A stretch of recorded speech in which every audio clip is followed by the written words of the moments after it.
Hello, everyone, and welcome into round 4 of the 2024 Race Factory Gaming Grand Prix Championship live here in MX Simulator. My name is Kellen Brower here for Start Your Systems TV, and we are set to get after it tonight here at Majora Park.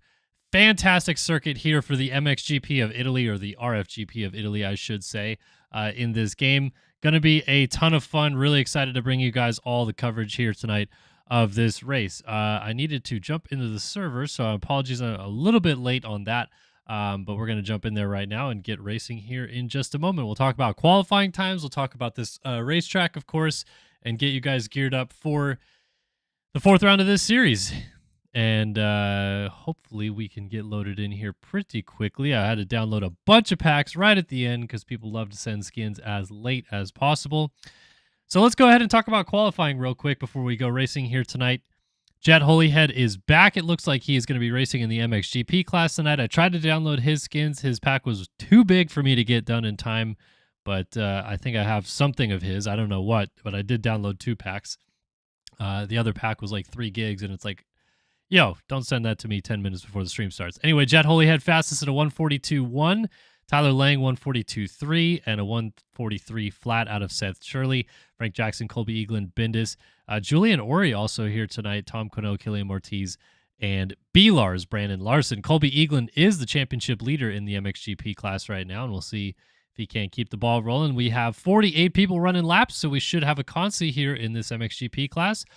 MX2, it's been all Seth Carr. He's won the first 6 motos of the year, and he's looking to keep the ball rolling again here tonight with fastest qualifier to 42.6, almost 2 whole seconds faster than Austin Partillo, his teammate there on the Panini Motorsports Fantic. Evan Holt at a 45 flat. Braden Tharp, Max Wilczek also in the 45-second range. They're pretty tight up there with Evan Holtzy hanging on for some good lap times. And then everybody else kind of 45s, 46, 47s on down. And it looks like this time we had 49 people run laps in the 250 class. So I think we're going to end up having a consi in both divisions here tonight. But let's get loaded in and find out. We'll take a quick peek at this track first of all and get a better view of the, I think it's just called Majora Park, MX Park or something like that. No, it's not like some crazy Italian name, Circuito de Majora or something like that. It is just Majora Park. And it's beautiful. It's a 2016 Motocross of Nations track, the 1986 Motocross of Nations track, I believe. And I think I hosted it sometime in the 90s as well, but definitely known for its prowess on the world stage. They just had an MXGP there 3 weekends ago, I believe, or maybe 4 weekends ago now. Been about a month, I guess. So most people are quite familiar with this track. If you are not, you get a view of it from overhead here. Starts straight all the way on the right-hand side out of pit exit into that first corner. Looks like Seth Shirley's on the gate. We just had those UIDs grabbed. 97 of them to be exact. So let's go ahead and quickly show you guys around this track, if I may do so myself. Into this first turn, a little bit of like kind of slicky soil. It's deceiving that it looks really loamy, but it actually has a little bit of slipness to it, so you got to be real careful with putting the power down, especially on a 450 like I am. Out of this little switchback at the bottom, you want to try to double up this hill. You can't even see it in third person, but you got to try to double all the way to the top there. Turn around at the top and then launch way back down here. Hard on the brakes. You can choose to go to the outside, but the inside's also got a nice little bumpy rut on exit. Up into this swooping corner right here. You'll want to stay as low as possible, arc into that corner if you can to hook that inside rut and then carry speed back down the hill. Then you exit out of the first half of the track with this big tabletop right here. Careful not to go too far left like I almost just did right there. Then we're going to U-turn at the bottom of the hill, work our way back up the uphill on the throttle all the way to the top. A little scrub laid over there. Nice big tabletop in the back. This is a good floater table, fun to throw some dualies off of. Maybe we'll see a couple action shots there. Drop down through here, and this is real tricky through here, trying to get on the brakes and maybe land to one of those inside ruts. I was not able to do it. This kind of whole section, deceivingly off camber. Don't really realize it is, but it is slightly. Then a nice little whipper tail jump right there into a tricky wall jump. And now I know some people can go all the way down to that second landing, but I don't know if we're going to see that tonight. I'm not sure what the fast lines were around this racetrack just yet. Little launch single out into the far back of the track, and then a lot of bumps up into this corner, but you'll want to try to hook into one of these inside ruts if you can. And then a tabletop lands you back down. This is on the bottom left-hand corner of your screen now. Lands you back down into this little race tech scrubber, past the pit lane, left-hand 90-ish, into the finish line jump, right where Jason Anderson got landed on in 2016. Very famous footage of that. And then switch back onto the start straight and continue on with lap 2 here at Majora. All right, I believe we have the 250 Consi rolling to the line first, so we'll get that up. I need to get my timing and scoring screen up as well. So please bear with me for just one moment. But hope everybody is doing well here tonight. If you've decided to join us this evening, looks like we got Hans Soriano Nut hanging out in the chat. Good to see you guys up in here. Having a good time so far. Ty Ronnie MX also just got up in here. And we are going to go 250 Consolation Racing here in just a minute. Everyone jumps that scrub jump every lap in quali. Yeah, I figured as much. Honestly, low-key a little bit surprised in real life no one's attempted to double all the way down that hill. I know it's a big gap. I get it. Like, it's not a easy send, but just surprised I haven't seen somebody do it. Seth Devers pulling the whole shot in Consi for the 250s. Says it's not Jackson. We'll see if he is correct in that matter. But yeah, we were just about set to go. Oh, I was in the whole time. Not paying attention. All right, what's my reshade doing here? Do I need to reload it? It's really dark. A little bit better. Might need to straighten up the brightness though.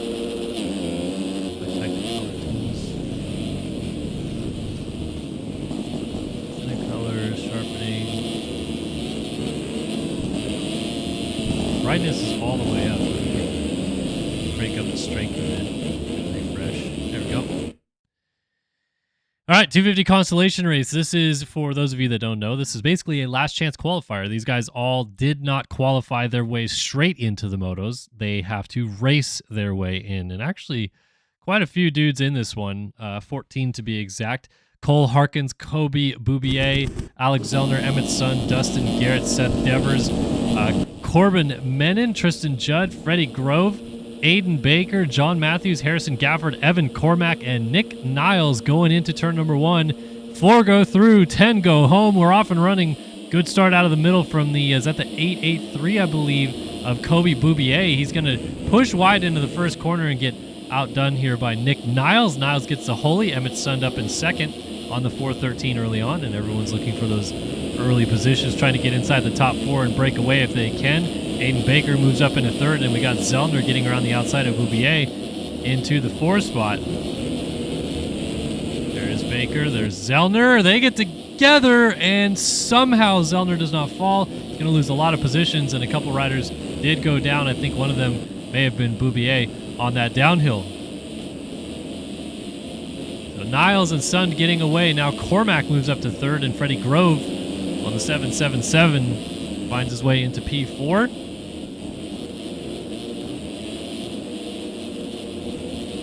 So this is your transfer spot fight right now early on. The 228, I believe that is, or the 220, I should say, of Cole Harkins is closing that gap down. It's going to get whipped on. Freddie Grove laying it down on the 777. We got 2 Nuts Racing teammates right here. Trying to jump to that inside rut. Oh, looks like Harkins got it, but did not really kind of rip into it as well as he could have. Cost him a little bit of time. They're both going to scrub off this little jump right here, and then into the wall jump. Everyone's doubling down, and they're making it. Oh, except for Emmett Sund, who's down out of second. And going down as well as Tristan Judd on the 135. He was a little bit ways back, but that switches up our entire top 4. Now Niles, down past the mechanics area, has taken over the race lead. The Underground RC Triumph out front trying to run away, backed by Muckoff, that team. Evan Cormack moves up into the 2 spot, side by side over the finish line jump with Freddie Grove.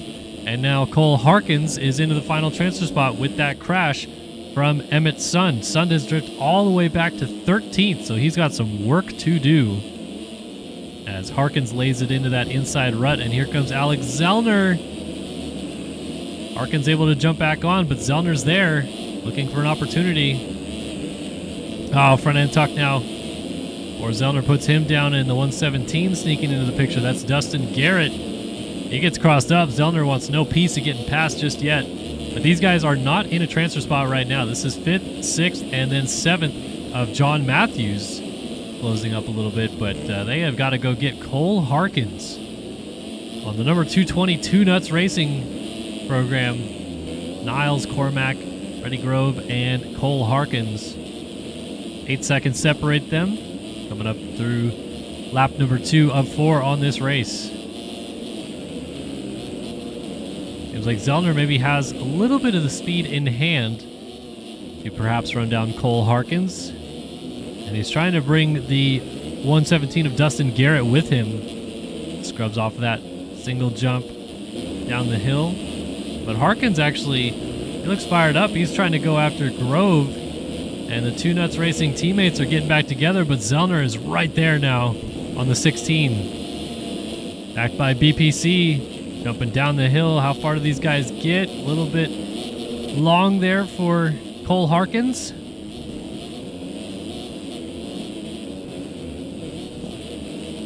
Coming up to the halfway point of this one, and we got a battle. Doolies, big one. Zellner and Harkins starting us off early here tonight as Zellner launches out on the start straight.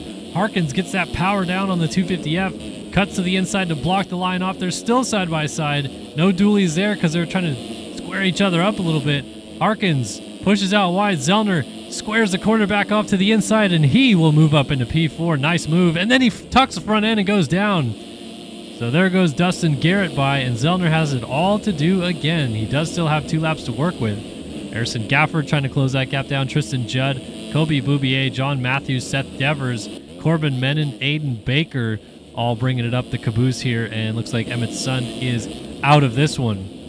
So Niles is off and running. He is up to the tune of 10 seconds at the front of the field. And you got this Cormac-Freddie Grove battle. Cole Harkins is just hanging out, trying to survive in this position. Not fall to the wayward of Dustin Garrett here. Garrett's got company again. Zellner back on his horse a bit here.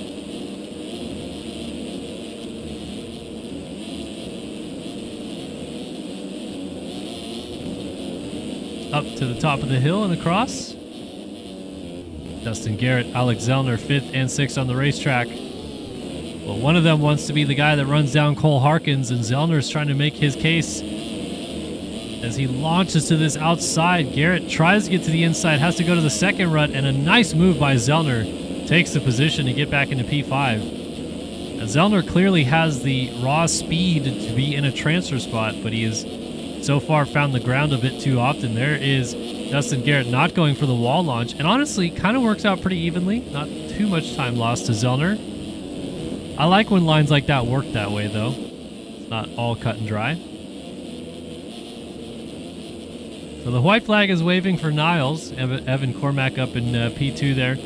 Still hanging tough, 10 seconds back. Freddie Grove and Cole Harkins is still in the final transfer spot. Can he last one more lap and make it into the moto? Zellner is pushing, and don't look now, Harrison Gafford is the fastest rider on the track at a 51.4, and he is in 7th. So he's closing up on this group as well. Oh, Zellner, another front end push.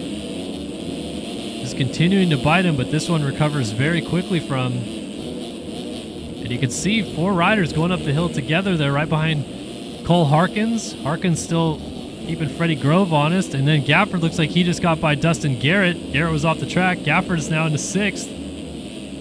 And he's moving. Trying to get Zellner. He has to get Zellner to even have a shot at Harkins, but Harkins continues to make mistakes, pushes to that outside rut.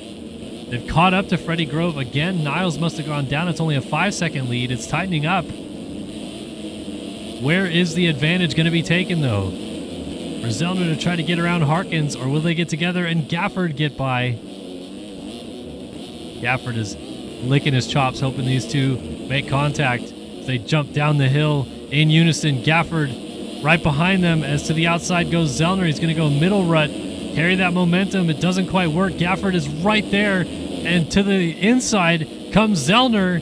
as pushing out wide. No, Zellner crosses over. That's Harkins crossing back over. Look at Gafford side by side, and down goes Harkins. Gafford lands on him. Harkins down out of fourth. Zellner into the final transfer spot. He's trying to go get Freddie Grove. 2 turns left to go. As they come down off the top of the hill, Gafford's trying to make it into the motos. It's going to be close. Nick Niles is going to win the consolation race. Cormac second, Grove third, Zellner, Gafford's sending it into this final turn off of the roller. Look at how close they were. Gafford down at the line, and by 16 hundredths of a second, Freddie Grove, I should say. Cody Grove's a different person. Hanging on there for the 3 spot. Good race right there to kick things off. And unfortunately, Gafford is not going to be able to see whether or not he would have made it in on penalties. Too close to call there for third, obviously. What a finish, though. That was a good one. Kicking us off in the right side of it here tonight at the RFGP of Italy. Niles, Cormac, Grove, and Zellner, they will stay that way. No changes whatsoever. Harkins actually got Gafford at the line after they crossed over 2 tenths apart. Dustin Garrett, John Matthews, Tristan Judd, Seth Devers, Corbin Menon, Aiden Baker, Kobe Bouvier, and Emmett Sun going home early tonight as we are underway here at the RFGP of Italy. 450 Consi coming up next. Welcome to the chat. We've got Ty Ronnie. He's still up in here on the Twitch side of things. And our boy Brendan Kennedy has made it up on the YouTube chat. I'm doing quite well tonight, Brendan. Hope you are as well, good sir. And now it's time for the 450 Consi. 10 riders going to this one. 4 spots available. Bryce Nelson, Connor Holiak, Bryce Foley, Donovan Palladino, Ryder Derigo, Dylan Van Vranken, Fernando Andrade, Jack Fowler, Zach Fisher, and Stoney Hudman. That is a great name right there, Stoney Hudman. Going to the line for this one. Let's find out what happens in the 450 Consolation Race. Here's some of these guys sitting on the gate, and the rest of the field going through the first couple of corners together.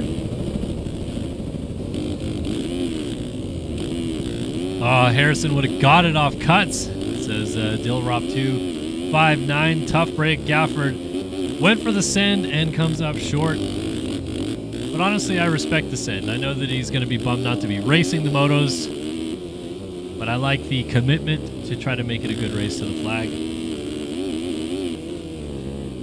And Nut134 jumping up in here says he tried, just fell a little off the pace. Did look fresh, though. Definitely looked fresh. Quality stuff there. And we are set to go 450 Consolation Racing. Gather round, y'all. It's time to drop the gate once again here at Majora Park. Final time of asking before we go racing in the points-paying races, but it's the 450 Consolation Race off and running here at Majora. 10 riders, 4 spots. Looks like that 50 machine gets to the inside first. Does he come out? He does. Connor Holiak rips the whole shot. Phil Ski and Snowboard backed Honda out front ahead of Donovan Palladino for Defy. Zach Fisher for Verbalicious and Fernando Andrade for the Tryhard team. Up in the mix early on as we shoot up the uphill on the opening lap. Ooh, Zach Fisher almost had a big one coming down off the hill as he lands sideways.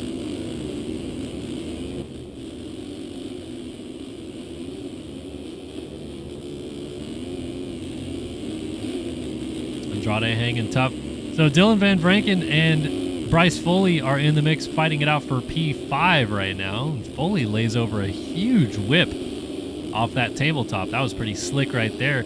Andrade crossing up over Zach Fisher. He's going to get by into third. And now Fisher's back onto the bubble, and he just made a big mistake out of that corner. Not able to get over the tabletop. Bryce Foley, BPC, licking his chops. Trying to close up on Fisher now.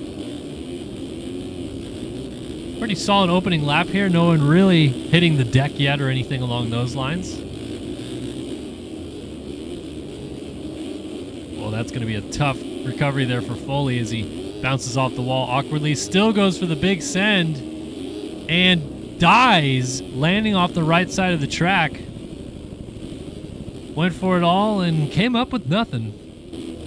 So Fisher hanging tough. Van Vranken keeping him honest there on the 599 HM Designs backed rider. Privateer, though, as he puts it in the team tag. And Donovan Palladino has gone down out of second, the Defy rider. And it looks like Holiak is down perhaps in the final corner. He is. He's going to get back on right there, still P4, as Palladino almost landed on him. Really nip and tuck there on the landing, but Holiak maintains position. He was your early leader, able to pick it up still in fourth. Now he cannot afford another mistake, as he's going to try to go by Van Vranken. Van Vranken gets into the side of him and goes down. We got a stack up. Van Vranken gets going, but not before Donovan Palladino went by. So now this is your fight for fourth.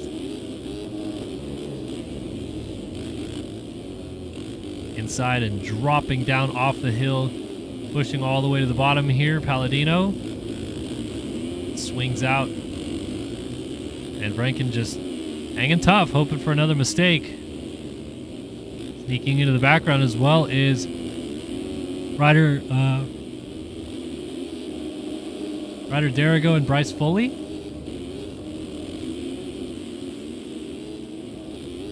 Yeah, they are right there at the bottom, and Foley just went down.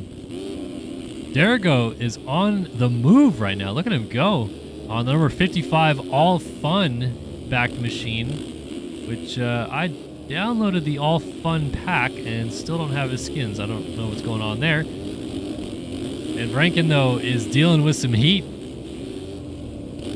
They're not in a transfer spot just yet, but this is for that crucial position to go after the fourth and final spot. They're both going to get this double, launching down the hill.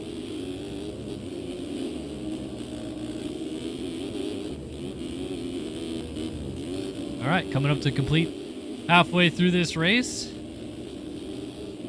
And Vranken holding steady as Ryder Derigo is putting the heat on him. 599 and 55 respectively. Having a good fight here. Derigo thinking of an inside move, not quite close enough. Squares off the corner, goes through the tough blocks, makes the pass. I don't think Van Vranken was too thrilled with getting past by cutting, but I don't know, maybe Derigo clipped the timing gate. Either way, he'll get some payback later if penalties come in and he's trying to battle for that transfer spot. So we got Holiak, Fisher, Andrade, and Palladino in the transfer spots right now. Good little fight here for second. Andrade putting the heat on Zach Fisher. Fisher has done very well of just hanging tough in this mix. A lot of pressure being applied. Oh, Andrade lays it over. Trying to make this pass outside. Does it turn to the inside? Fisher cuts him off. Not going to let him get there. Andrade's got some good style, though, right now. I like the whips that we're seeing out of him.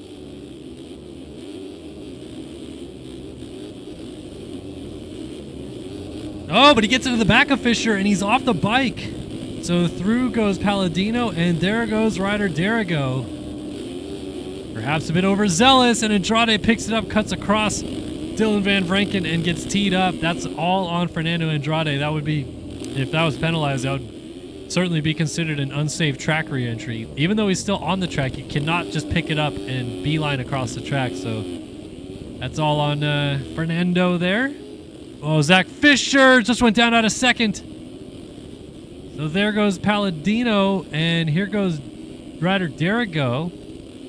Or not quite yet.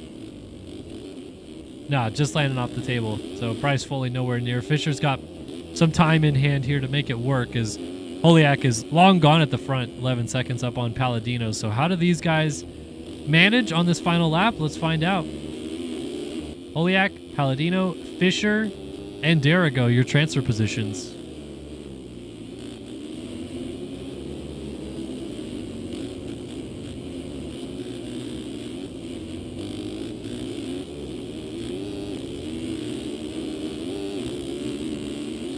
Five-second gap back to Bryce Foley. Dylan Van Vranken still hanging tough. Andrade's got to make up 10 seconds.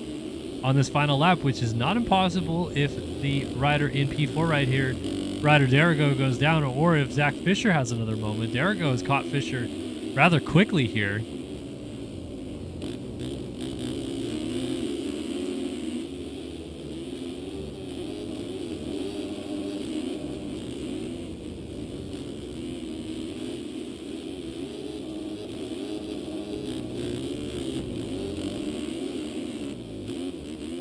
So this is just the fight for third right now, but it perhaps has bigger implications if these two get together and slow each other down, or if one of them crashes. Zach Fisher and Ryder Derigo going at it for P3. Derigo thought of an inside move, didn't quite work. Thinking of it again and again, has to just funnel in. And I feel like Bryce Foley is seeing this and just hoping he can get close enough, which you never know. Like that right there, Fisher, is he going to get landed on? Holy smokes, that was tight as Derigo jumps off the track. Holiak was down coming to the finish line, but he's going to wheelie down the straightaway and take the dub. Connor Holiak wins the consolation race. Palladino's good. Fisher, Derigo looks like he made a mistake. Van Vranken is hanging tough. So we lost Foley. He was going to be right there, but he's going to miss out. Zach Fisher's just trying to make it through the final straightaway clean. Does so, lays into the corner and crosses in third. And Ryder Derigo is going through to the motos in P4. Doesn't affect them in the end. Van Vranken went down. Andrade misses out. Bryce Foley going home early. Jack Fowler, Bryce Nelson, and Stoney Hudman all calling it an early evening here in Italy. Connor Holiak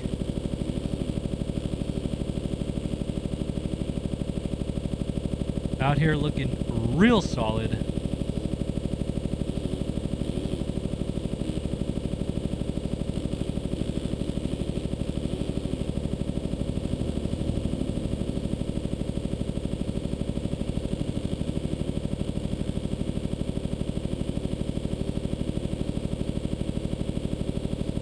And we are dialed for the consies.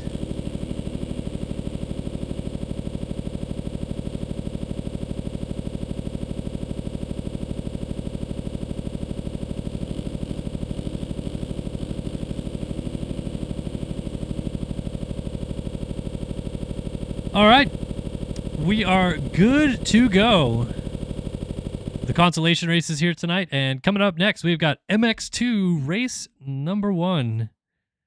Getting ready to line up and drop the gate here at Majora Park. Round 4 of the RFGP Championship in MX Simulator. Let's give you guys a quick rundown of who's going to the gate here tonight. We got Colin Holden, Max Wilczek, Cole Betts, Race Cobble, Marc-Andres Feitosa, Dylan Delaire, Alex Zellner, Ryan Swanson, Justin Silvas, Alec Horn, Jackson Vick, Ryan Rich, Caden Speck, Grant, don't know who his last name is, Dylan Roper, Ben Nerona, Xander Brion, Jax Lindsay, Zane Durrell, Joey Bradstreet, Freddie Grove, Maverick Snyder, Emmanuel Cepeda, Tyler Blowers, Talon Zollers, Evan Cormack, Loomy, I don't know who that is, Evan Holt, Tyler Nichols, Wyatt Grant, Hunter Ash, Joey Carter, Braden Tharp, Nick Niles, Seth Carr, Jeff Cooper, Jack Gatlin, Austin Partolo, Lucas Arriagata, and Carson Bolin. Make up the 40 rider field that is set to go for 30 minutes plus 2 laps here in Italy. And joining us in the YouTube chat now is the one and only Brayton Carter on Jacob Hubbard's account, because he is at Hubbard's house right now. Not racing, but they tuned in. They're hanging out, having a good time. Hopefully, I think they're both of age, so hopefully kicking back a few brewskis and chilling. Went to Redbud, probably got some nice sunburn. But the crucial part of this is that they both did indeed touch grass. Gamers do that, I promise you.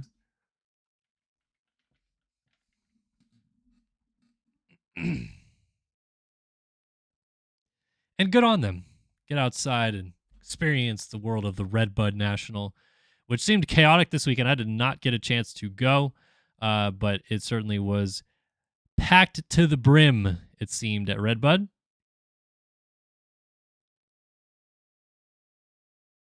And I love that for our lovely sport of motocross. Love when we get full houses, ruckus crowds.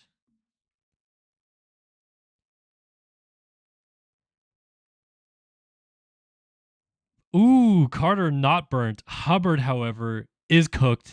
You hate to see it. Forgot to wear sunscreen, and now my dude is a lobster or a tomato.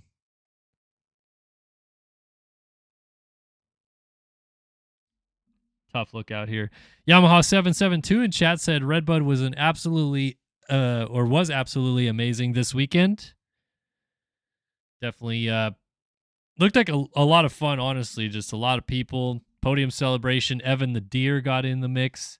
Speaking of Evan the Deer, sitting on my desk right here, whoever the guy is that walks around with Evan the Deer every year hooked me up with this guy last time I was at Redbud. And he just sits on my desk all year round.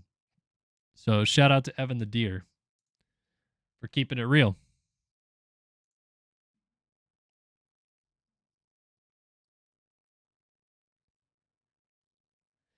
All right, we're just about loaded in.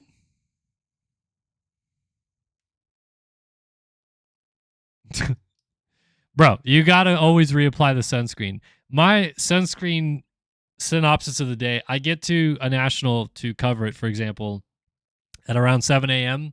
I'll usually put it on in the media tent between 7 and 8, even though it's early. Sun's not even out sometimes because it's behind clouds and shit still. But I'll finish Q1, come back between 9 and 10, reapply again, finish that, come back at lunch, reapply, come back after the first motos, reapply, and then at that point, we're wrapping up for the end of the day, so it's not that big of a deal. But when you stand in the sun all day, especially when, in my case, like I've been filming nationals this year, when I go to them, God, you just burn to a crisp in a hurry. Honestly, the smart ones are the ones that have done it for a while. The Garth Mylans, the Swannies, the Tom Jernets, those guys all wear these like nice vented long sleeve shirts and pants, which sounds ridiculous when it's like 100 degrees out, but it actually keeps them cooler and not burnt, which is perhaps the more critical thing. Let's get a Design Lab Co. hole shot pick in here tonight. I want to go with my boy Tharp on the 5. I feel like he's been crushing those holies of late. But can we get anybody else up in here? Can I interest you in a Cole Betts maybe on a random number 25 Kate Matherly look like? Jack Gatlin on the TM Factory Racing Machine? I don't know. I don't know who I want to pick. I like Tharp. Holtzy's been looking pretty good of late. I feel like he could rip a holie. I'm going to go Evan Holt. Let's go Evan Holt for the whole shot here. See if I don't prove myself to be a complete idiot and Tharp gets it anyway.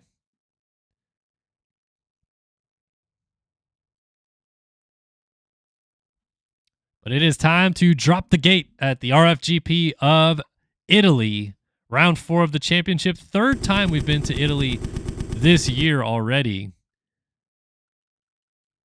People love these Italian tracks. I think these are all voted on to make it into the schedule this year, if I'm not mistaken. So, all right, we are set and ready to go. Everyone's sitting on the gate, ready to fire off into turn number 1. It's the RFGP of Italy. It's MX2 Race 1, and it's coming to you live right now as we are off and running. Everyone jockeying for those positions into turn number 1. Tharp does get to the corner, but he pushes out. Up the inside is Race Cobble on the Allied Kawasaki. Holtzy with a good start. He's trying to get down the inside into second place, and he's going to do so. I think that was Horn going down. He rides the number 31 Triumph, but I think that was him going down up the inside. As we launch up the hill on the opening lap, it's 2 Allied Kawasaki's leading at the top of the hill. Holtzy moves up into second. Justin Silva's, Colin Holden, Xander Brion all up here in the mix. We'll try to check in on where our title leader is. Seth Carr on the number 38 appears to be quite buried in the field early in this one. Somewhere back there. But the Allied Kawasaki's got off to a good start. And away they go. Big whip for Race Cobble, leads the field through into the back half of the track on the first lap. And Holden, who was a really solid ride last week in the Czech Republic, almost won the second moto, is knocking on the door in P3 on the number 275 Digital Worldwide Triumph.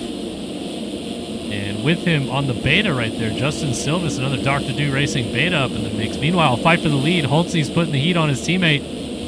Might think of an inside line to pull up alongside as they launch off the wall jump in unison. Holtzy a little bit short. Fortunate not to have a legs. Gonna tuck to the inside here. Everyone tries to hook that inside and kind of bounce through that rut right there. Oh, Holton gets absolutely turned right there. As Cobble continues to lead, your front three starting to break away as Holden almost landed on the rear fender there of Evan Holt. And outside to in, Colin Holden makes the pass in a second, slides out, Holtzig hits him and goes down.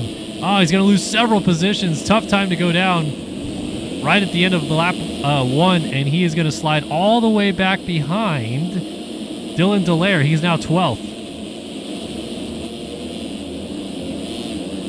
Appears Colin Holden has one direction he wants to go, and it is forward. He is trying to run down Race Cobble. It is Cobble, Holden, Justin Silvis, Austin Partolo, Xander Brion, Joey Carter, Dylan Dallaire, Bradstreet, Nichols, Evan Holt, and Zellner up in the mix. Where is the 38? He was just up here and must have had a crash. Seth Carr has slipped back to 14th. He did go down. So he was 6th, just went back to 14th, and Holden is starting to put the heat on Race Cobble at the front. Little mistake at the bottom of the hill. These uphills here are tricky because they got rollers all the way up them, so if you don't get a good drive, it is not fun as Partolo goes by and whipping over top of Holden, who made that mistake. Justin Silva side by side with Xander Brion. The Minecraft 762 Honda moves up into 3rd. Silvis funnels in behind him, and then Holden tries not to get into the back fender of either of them as he slips back to 5th, but he might get back to 4th here. Inside on Silvis, who launched to the outside. They're going to be bar to bar coming down the hill. Oh, Lordy, how did they not hit? That was crazy. Holden jumped underneath him, and Silvis trying to cut the line off at the top of the hill, doesn't get it. Holden makes that pass back. Back up into 4th. Austin Partolo has moved his way up into 2nd and is going to try to close the gap down on Race Cobble. Cobble checks in at a 150.1, 148.6 for Austin Partolo. He is going after your race leader. Was told that he took last week off to focus on MX bikes, and I guess it worked out for him because he finished up P2 at Southwick in MX bikes. So really put the grind in, trying to make things happen for his MX Bikes career, and just decided to put Sim at the back burner. Didn't race the GP, but he is going to go to the lead right here as he gets up the inside of Cobble, who goes down. Holden goes by. Cobble's going to go back to 4th, 5th, 6th place. In the end of it, Dylan Dallaire just scooting by. But your new leader, Austin Partolo, fresh off the MX Bikes grind, into the lead here at Majora. Ooh, nice whip on Holden. Back on the grind here. Holden was really fast as he tried to get up into the race lead before that crash. I wonder if he has anything for Partolo out front. Keen to see what he's able to do in terms of lap times now that he has clean air, and see what we can get as a comparison. Justin Silvis is hanging tough in 3rd. Jackson Vick has climbed all the way to 4th, and then Dallaire, as we mentioned, still the allied teammates of Cobble and Holt linked together. They're now 6th and 7th, but Jackson Vick could have been Kawasaki, has worked his way all the way up into 4th, and is going after Justin Silvis now for 3rd.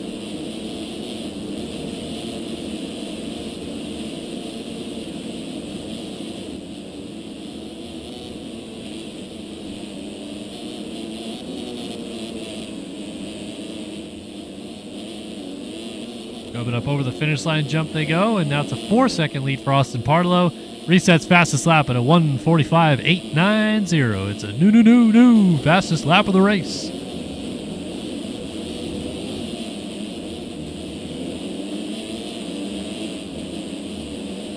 Jackson Vick down the inside, trying to get that drive up the uphill to pull up alongside Justin Silvis. Not working just yet. They both funnel to the inside at the top. Silvis, good defensive riding here. Well done to continue to protect those insides and not let Jackson Vick get a nose up in there.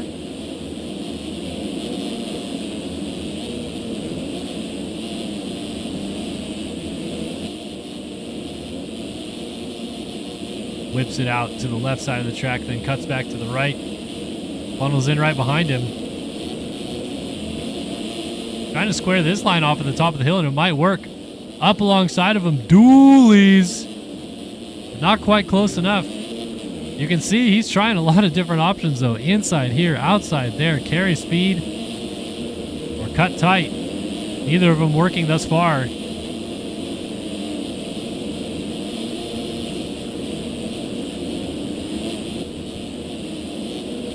Launching down.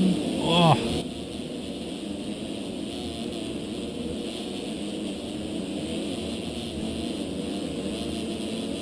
Gosh, he's trying everything, man. You can see the rear end sliding all the way through that corner on the number 135. Could have been Kawasaki of Jackson Vick. Now he just launches onto the banking on the left side of the track off the wall jump, and it works. I don't know if that's allowed, but we're going to run with it. He's up to third with a nice pass. Justin Silva's hanging tough, but finally breaking through is Jackson Vick.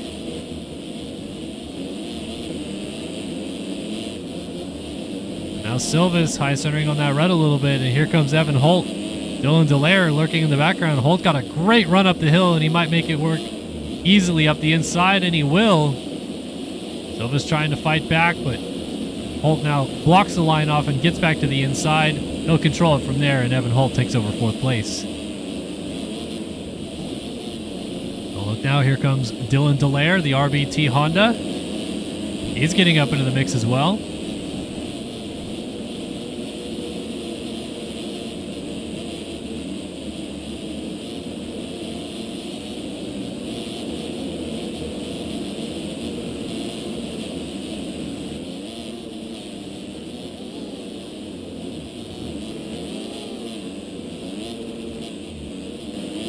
So as things have kind of settled down here, we have got Austin Partlow leading this race as he cases that big double down the hill. Colin Holden still in second, 5 seconds back. Jackson Vick has now moved up into third. Evan Holt, as we saw, moved into fourth. Justin Silva slips back to fifth, just ahead of Dylan Delaire in sixth. Xander Brion now in seventh, ahead of Race Cabo, who's drifted back to eighth. Joey Carter makes it a Dr. Do Racing double top 10 performance right now. He is in ninth. And Seth Carr, our championship leader, rounds out the top 10. Carr did not get a good start, worked his way up into the top 5 early in the moto, though, and then crashed his way back here again. So he's making life tough on himself. Remember, coming into this round, he had been 6 for 6 in moto wins. It's still way too early to talk about perfect season, but it is a stat that is still holding true at the moment. And could this be the first time this year that he does not stand atop the Moto Winner's Circle after this one? We still have 21 minutes or so plus 2 laps to go, so there's plenty of time, but we'll see how it all shakes down. Kind of evenly split at the front right now. 5 seconds back to Holden, another 4 seconds back to Jackson Vick. Vick did go 0.3 faster than Colin Holden last time by, just barely a little bit quicker. Another new fastest lap of the race for Austin Partlow. 1:45.695 at the front of the field is just narrowly faster than what Jackson Vick did last time by.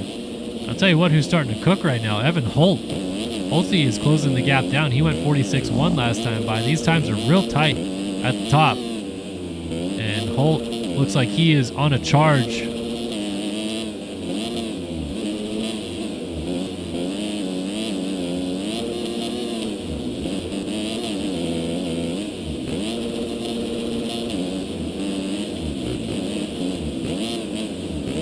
Crazy how little speed they need to actually hit that jump down the hill, and it still works as Holt lays it out going up the hill.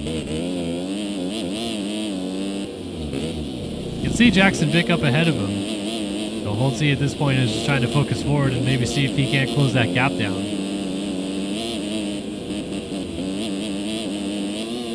There's a 45.8. But another new fastest lap of the race laid down by your leader, Austin Partlow, 1:44.593. He's on the move, man. Austin Partlow. I'm going to call it right now, man. If you haven't been playing MX bikes, you might want to go do it, because it apparently makes you God tier if you come back to Sim. Partlow is cooking out front. Hot lap after hot lap. As we continue to see if this fight for second place can materialize.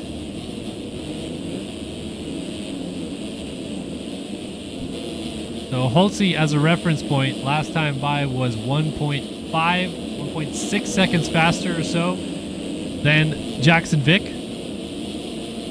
And Holtzy, aside from our leader, was the only rider in the 45-second range, 1:45.867. I feel like Holt's going to kick himself that he got into the rear fender there of Holden on the second lap of the race, because he was in a position there with Cobble, his teammate, out front, that they could train together a little bit, get away from the field, and Holtzy could even be leading this race right now, if not for that mistake.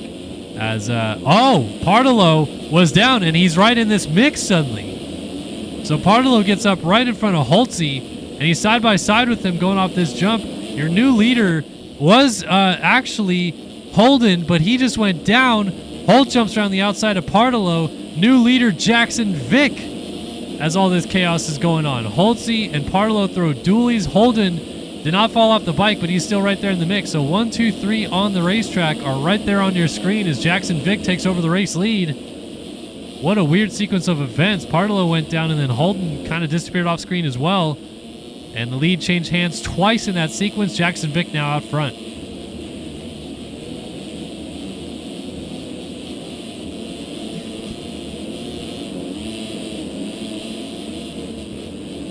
Holt and Tharp are just hanging tough right on his hip, though. Side by side. Tharp tries the middle run, and Jackson Vick goes down from the lead. Swaps down the hill. There goes Colin Holden. And it was short-lived, but it was glorious. Jackson Vick back to fourth. And suddenly, Partillo is retaking the lead. Looks like Holt went down, or made a mistake, actually, I should say. And Partillo had maybe 4 corners that he wasn't leading this race. He's back out front again.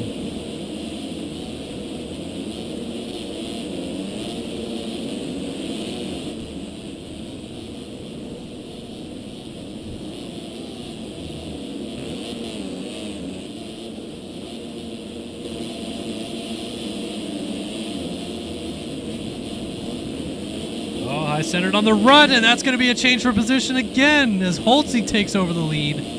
It is musical chairs at the front. No one wants to lead this Grand Prix. Now it's Evan Holt's turn. Let's see what he can do with it. Still feeling the pressure, though. Partillo is right there.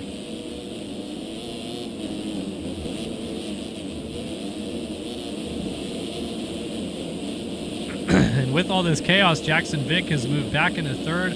Colin Holden now fourth, and then Xander Brion rounds out the top 5. Our championship leader, Seth Carr, is in 10th. Still not making many strides through the field as we're approaching the halfway point. So now the question is, what's going to happen in this lead battle? Evan Holt versus Austin Partillo.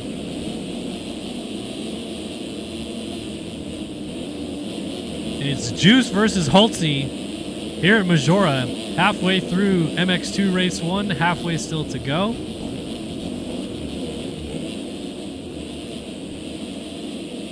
Inside for Holt, kind of swapping down the hill a little awkwardly. Partillo is inching back into the picture here.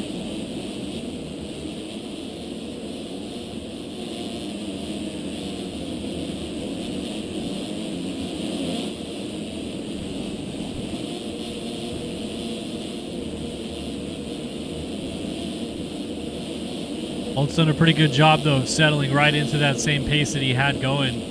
Now that he is in the lead, he has not really wavered in this lap that he's had it or so. Actually pulled slightly away from Partillo.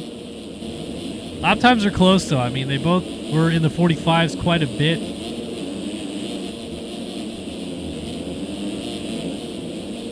Partillo had that one really good 44.5. That's still his best lap, but that's the only time he's dipped into the 44s. Otherwise, it was 45.8, 45.6, and Holtzy's best is a 45.8, so close enough.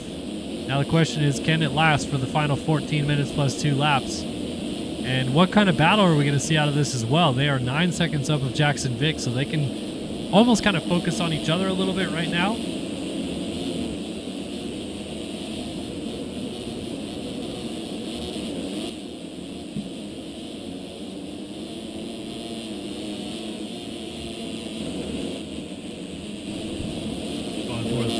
Let's see what it's like from his perspective to close this gap down on Holtzy. You can see that green fender just disappearing up the horizon.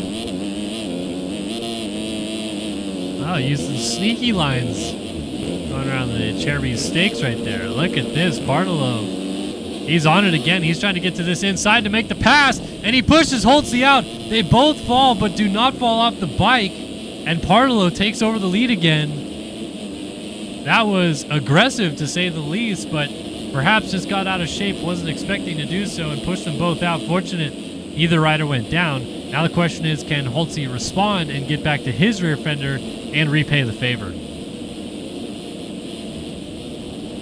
But now that we are with 13 minutes plus 2 laps to go, the fight continues, but it's a flip. Bartolo now ahead of Holtzy as opposed to what we saw moments ago. That contact between the two of them. Darigo. Okay. Apologies to rider. Darigo. Darigo. Got it. Not Darigo. Darigo.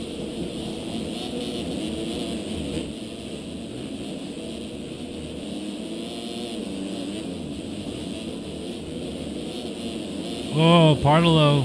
Rear end sliding out of that corner. And if you're Holtzy in this situation, you're seeing stuff like that. You're seeing little moments, little bobbles.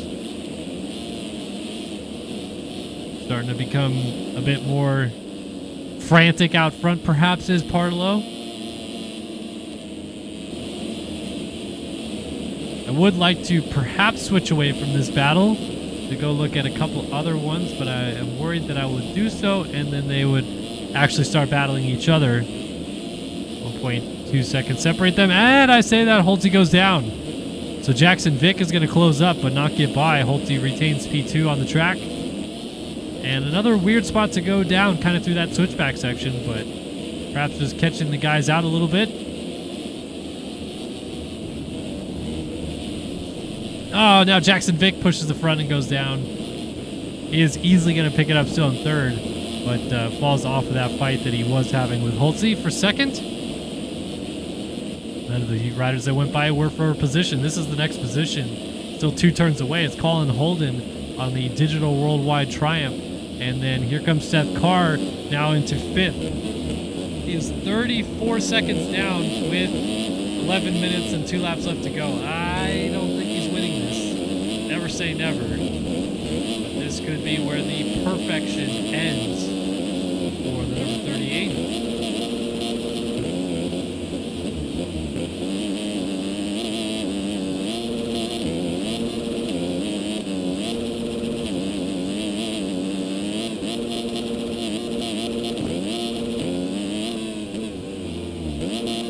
You can definitely tell he's trying, man. He's off the rev limiter hardcore on this thing. Might get a spot on Colin Holden here, and he does.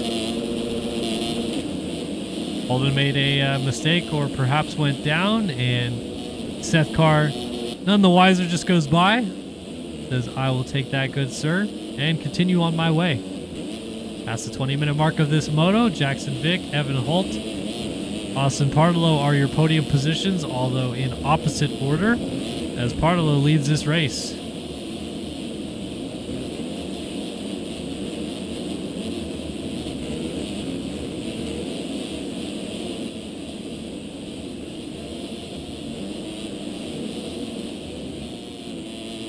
All right, where's our best battle? What do we got? Anybody fighting one another on the track? Perhaps this Beitosa-Zellner battle. Zellner straight out of the Consi into a fight for the top 10 is pretty good. Not too shabby. Oh. Down goes not a position, but one of the lap drivers are going by.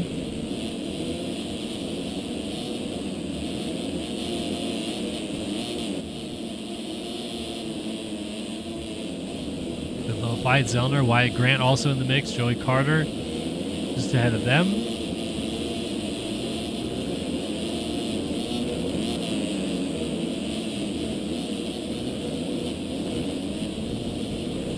I think that's Trying to see who that Yamaha is that's in front of Joey Carter, because he's gotten around him and pulled away, but it's not for position. But it is a lapped rider. Maybe Tyler Nichols? I don't know. He's cooking, but he is in 36th place right now. And that is that Holtze down? No, excuse me. They are way too far behind Holtze. Seth Carr's way too far behind Holtze for that to be Evan Holt, but he is now into third. Man, this is a weird race to keep up with. As Carr's now into third at a 45.6 last time by.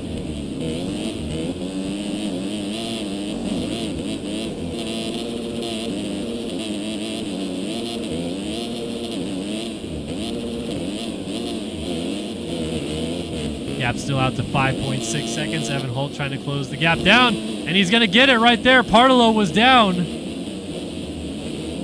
Evan Holt back to the race lead. Who is going to win this moto? And got to be careful if you're both of them, because if you crash together again and again, Seth Carr will be in the picture. And yes, the RM Zilla, this is where Jason Anderson got landed on.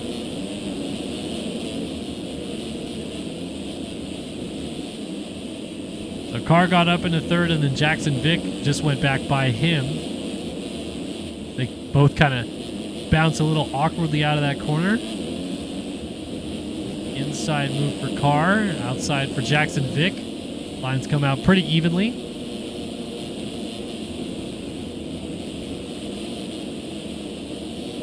Carr up the inside, doubles up that uphill, and makes a nice move to get back into third place around Jackson Vick. I think that's the first 250F at least I've seen get that double relatively good.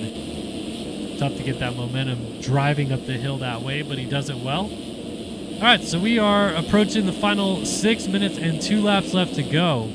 Evan Holt has a 2.6 second lead on this man here, Austin Partolo.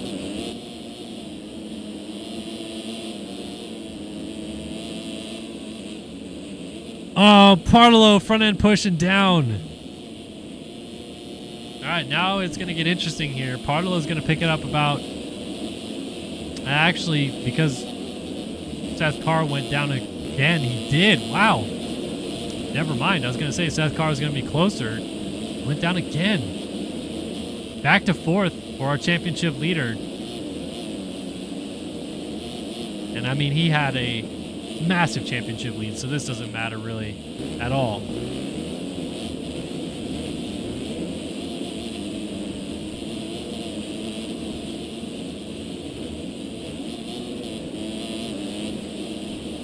So I think Holtze up here, he's just trying to run his own race, weave through lap traffic, methodically do so as well. You don't want to get caught out trying to rush a pass or skirt by them in an awkward spot. Just wait your time. Wait it out.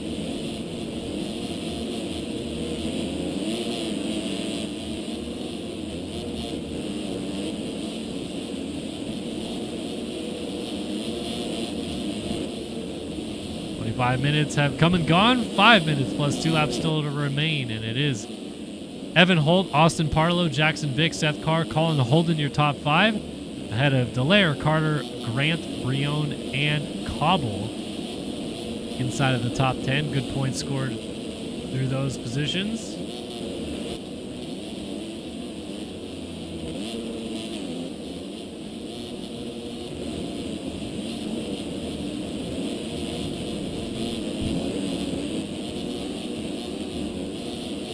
Carr is struggling a little bit here tonight. It's not going to go in his favor in this first moto, and really now it's just down to Holtze versus Partolo and what happens between these two. Partolo looks like he is back on his horse trying to make something happen. 155.3. Obviously had a fall-off crash, though. Or did he fall off? I think he did. Had a mistake of some kind and still ran a 55.3.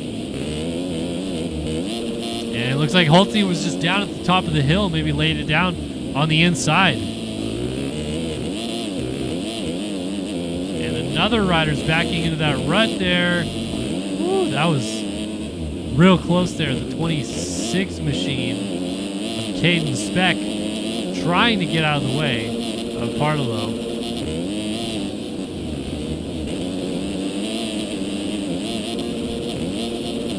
That gap definitely did come down, so I don't know what happened to Evan Holt, but whatever it was a tip over or something at the top of the hill. Cost about 6-ish seconds or so from an 8-second gap down to 2. Excuse me. And we already talked about Partallo being on the gas right now. And whether or not he can just straight up catch him on raw speed, we're about to find out. 3 minutes and 2 laps left to go in this MX2 race number 1 at the RFGP of Italy. Not Maggiora. We are in Maggiora, but it is the RFGP of Italy. Third time we've been to Italy this year. 4th round of the series.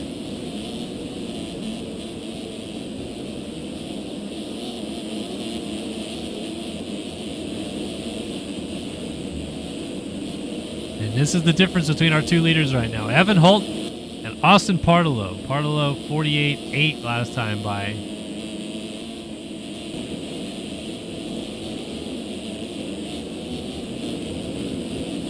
Oh, that's an awkward bump coming into that corner Partallo bounces off of.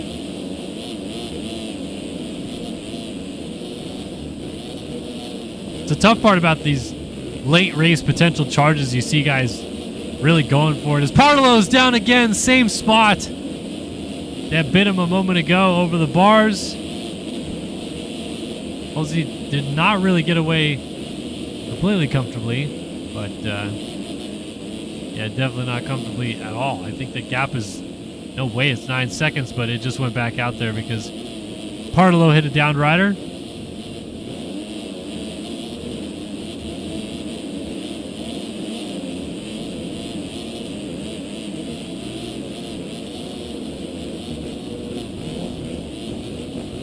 Whoa, chaos at the top of the hill here. Couple downed riders and Carson Bolin unlapping himself.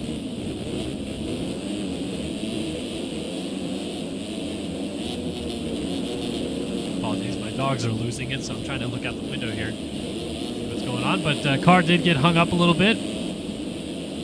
Still third. Oh, and Partallo's down again. So Holtzy's got a big lead now, 26 seconds with less than a minute left to go on the clock. Definitely his race to lose.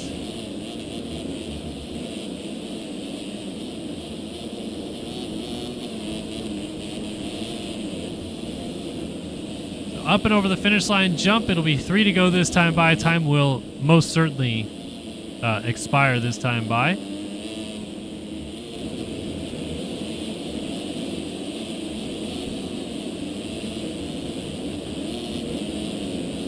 So if you're Evan Holt here, you got a big lead. You're really just trying to bring it home, not overthink it, not do something silly. Don't want to hit the ground or some odd other thing like that.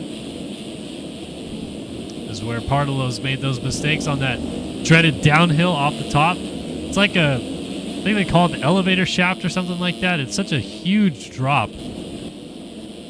Look now, but Partallo's teammate Seth Carr is closing up on him, trying to get into second. So even if he can't win the moto, at least go 1-1, 1-1, 1-1-2 to start the season would be the worst thing ever. I mean, I could think of a couple worse things. Now watch from Carr's perspective. You come through this corner here, and there's acceleration bumps right there, but you got to try to jump off that hill and get on the gas into these braking bumps. And it's just hectic, man, trying to sort through all that. 30 minutes into the moto. Like, I get it, it's a video game, but there's so much mental strength needed to be locked in the zone the entire 30 minutes. Play this game at the highest level. And for these guys, that's all they're doing right now, man. They're just straight locked in. Try not to make those mistakes.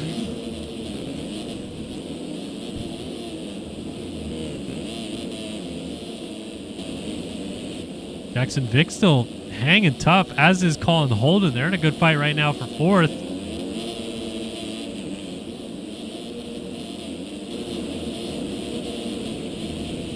Holden was looking at an inside move, but it didn't quite work right there, so he goes back to the drawing board again. New lap board is coming out now for our leader, Evan Holt, as this fight for 4th continues. Side by side into the wall. And that is... Who is that? That's Carr picking it up right in front of them. Woo! Look at that. Crossover. Jackson Vick defending the line well from Colin Holden. Not letting him get alongside, but now he might have to let him anyway. Almost dualies.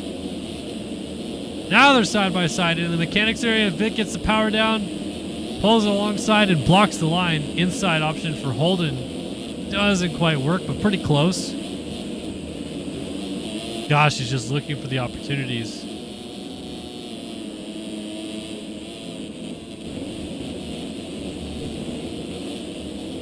But Jackson Vick has been solid as a rock during these motos, man. He is relentlessly inside of the top 5 the last couple of weeks.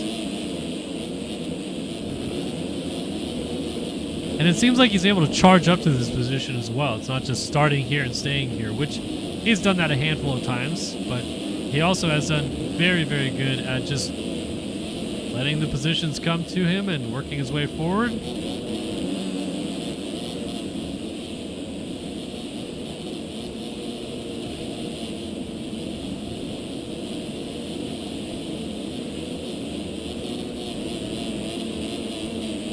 All right, white flag is about to come out for this man, Evan Holt.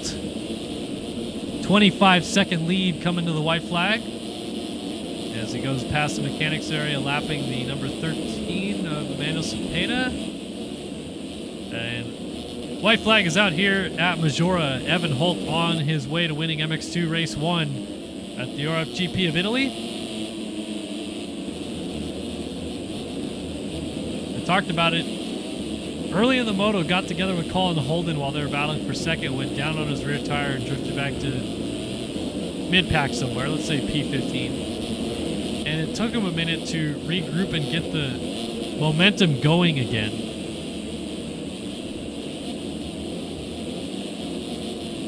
Once he did get going, it seemed like the lap time started coming together a little bit more naturally, a little bit better overall flow. And before you knew it, he was in a fight for the lead again as Parlo crashed it away and continues to make mistakes while Evan Holt has taken off and run away at the front of the field. Great execution, really, from that crash onward. He's been pretty faultless, maybe a mistake here or there, a little slide out or what have you, but otherwise this has been the ride that many have expected Evan Holt to be able to do. He is this talented, but it hasn't quite all come together week after week. Regardless of which, this is a huge, huge moto win coming for the number 15 Allied Kawasaki. Down off the hill, launching the double. I jump off track, but all right.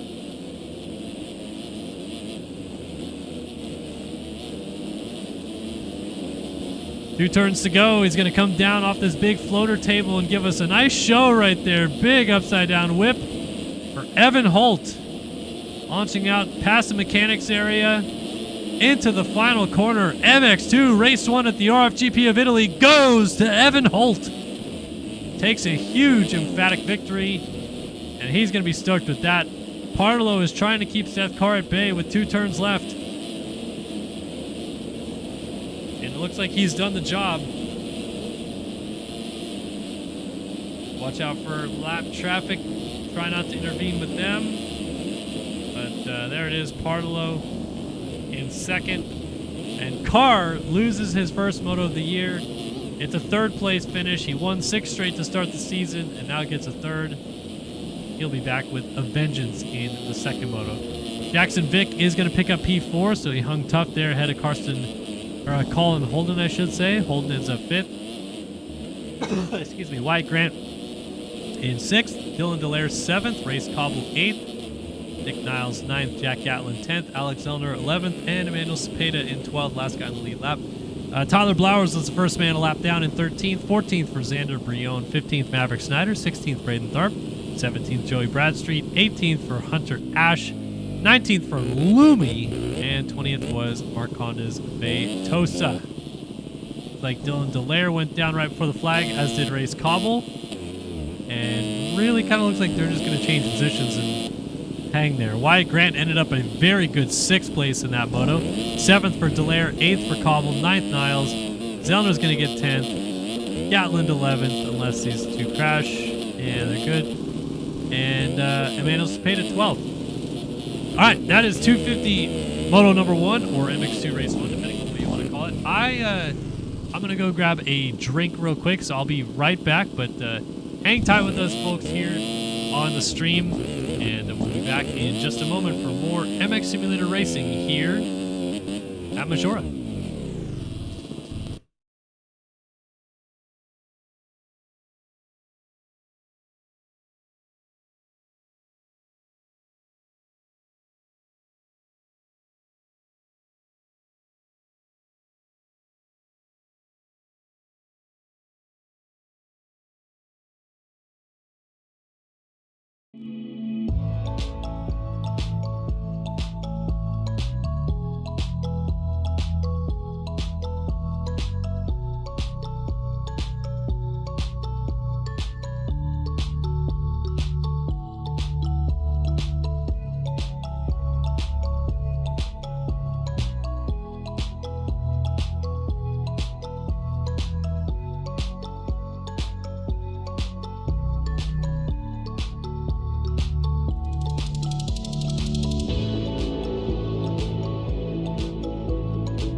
All right, welcome back in to round 4 of the Race Factory Gaming Grand Prix Championship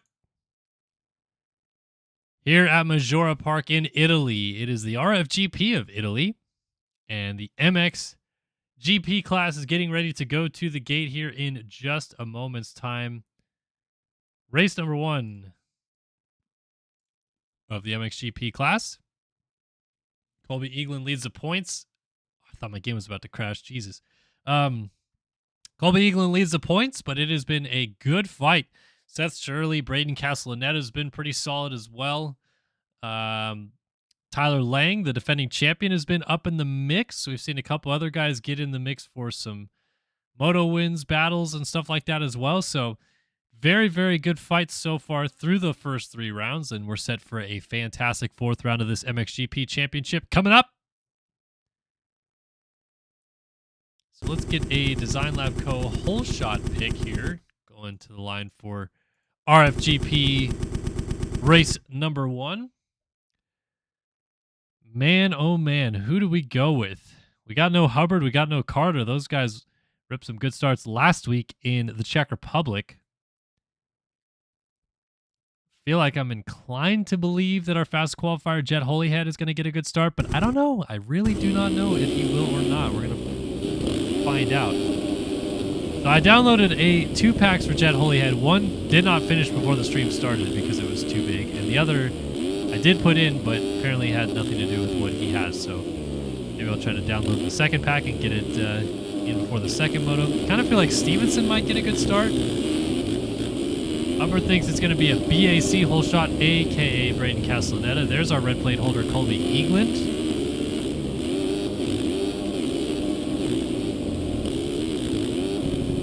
I don't know, man. I guess it could be Castellaneta. Castellaneta has been firing of late. Noah Bindis sneaks some good starts up in there. B-Lars. You know what? I think I got to go B-Lars. Bill's EVP on a random gas too. I don't. Bills makes gases now. I don't know. You gotta tell me what's going on over here, Braden. I'm lost, man. You guys are all over the place. But yeah, looks like I'm gonna go B-Lars for my Design Lab Co. whole shot pick. Head over to the Design Lab Co. for all the cool stuff that they are doing right there. Sorry, I was reading Tharp's chat. It says it's an EVP bike. So they're just pulling tricks on me at this point.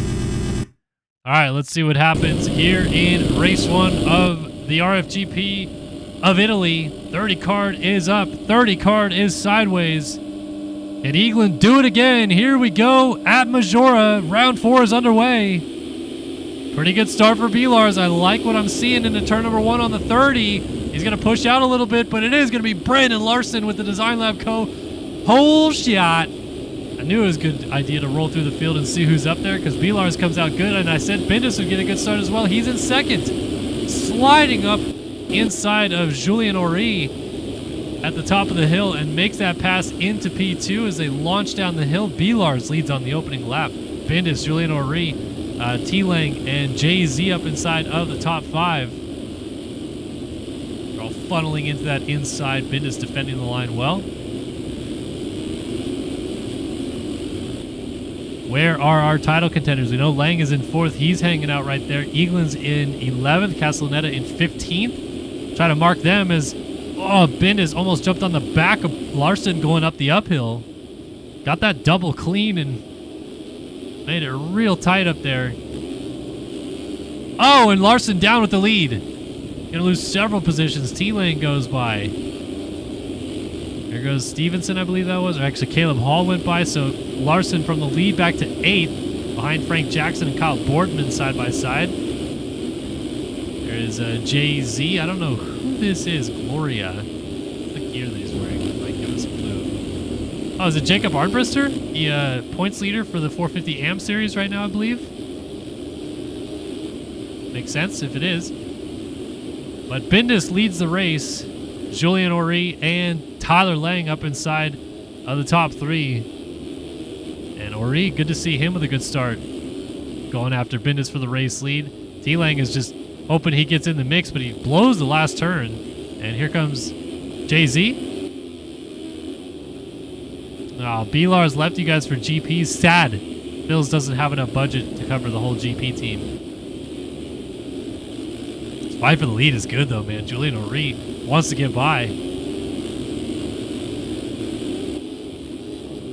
Up at the top of the hill, these 450s can get that step up a little bit cleaner, but you still almost want to case it a little bit so you can kind of get the bike to almost use that little bump as a braking bump and slow it down ever so slightly. Bindis, front end tuck into that corner. He's lucky it's just basically a giant berm because it stood him right back up immediately because he was leaning through the corner. But for the fight for the lead is on. Oh, Julien Henry down. Bendis down as well. And they're both off the bike. T-Lang is going to take over the lead. Just like that, upside down we go. T-Lang to the front. Frank Jackson moves up into second. Larson back into third with Hall fourth and Boardman rounding out the top 5. Weird to see the two leaders go down basically synchronized right there and had nothing to do with one another because Henry went down before Bendis even started crashing, and Bendis was in front of him, so he wouldn't have even known Henry went down unless, I guess, someone maybe in a group call with him was letting him know, hey, man, our lead is growing, and suddenly it's not. But this man is back into the lead. Reigning world champion Tyler Lang is out front. Oh, Lang's down. Lang's down, and Jackson goes by. Lang launched out to flat, and down he goes. Caleb Hall goes by, and another crash in the background there. That was Donovan. As there's Julien Henry now getting back by Lang. He's back into fourth. Elars went by into third. Lang's trying to square off the corner and try to get back into fourth, but it's not going to work. And, yeah, Colby Eaglin straight up not having a good time right now. He's in 18th, but that is probably good news for him to see Lang run into some problems here. See Eaglin going into the first corner there in the background. Surrounded by riders on either side of him. We got a new leader, folks. Frank Jackson is out front. Underground RC Triumph into the race lead. Caleb Hall in second right behind him, and Larson picked it up from that crash and looks like he might be a little bit fired up. Laid in a pretty darn good lap time. Our fastest qualifier here tonight, Jet Holyhead, did lay in fastest lap of the race there on that first full timed lap through, 1:47.953, but he is in 22nd place, so he's got some work to do.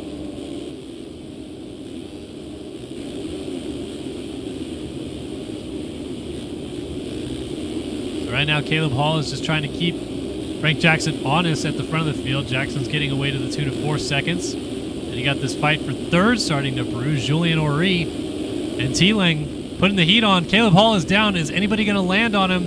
Henry does, and Lang does too. A lot of guys hung up. Shirley able to narrowly skirt by. That's Bendis going down. Tough spot for all these guys to crash. And you got to be careful with that track wrench. Julien Henry gets into the back of another rider. I think it may have been Devin Davis that was scooting by.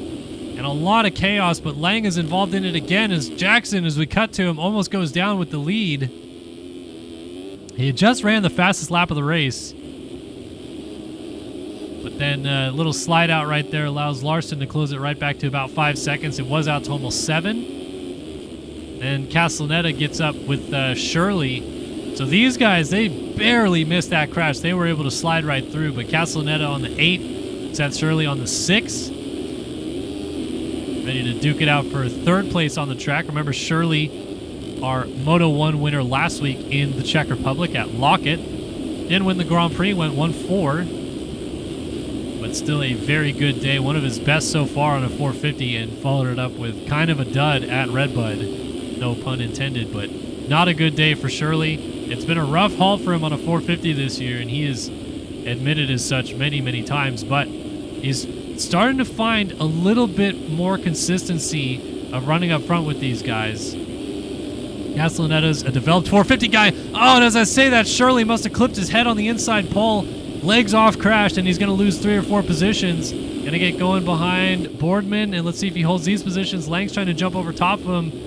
Shirley is going to be right behind him there. And then look at this fight right here. That's the 2 of Adam Holm, former world champion, alongside Parks on the 14. Parks down the inside makes that pass on the Suzuki. You also have the 12 as Shirley tucks the front end of Bodie Parker in the mix. Julien Henry back fighting it out with these guys. Bendis off the tail. Look at how close this group all is. Meanwhile, Colby Eaglin is back in the 28th spot as Parks goes down off the side of the track on that Suzuki.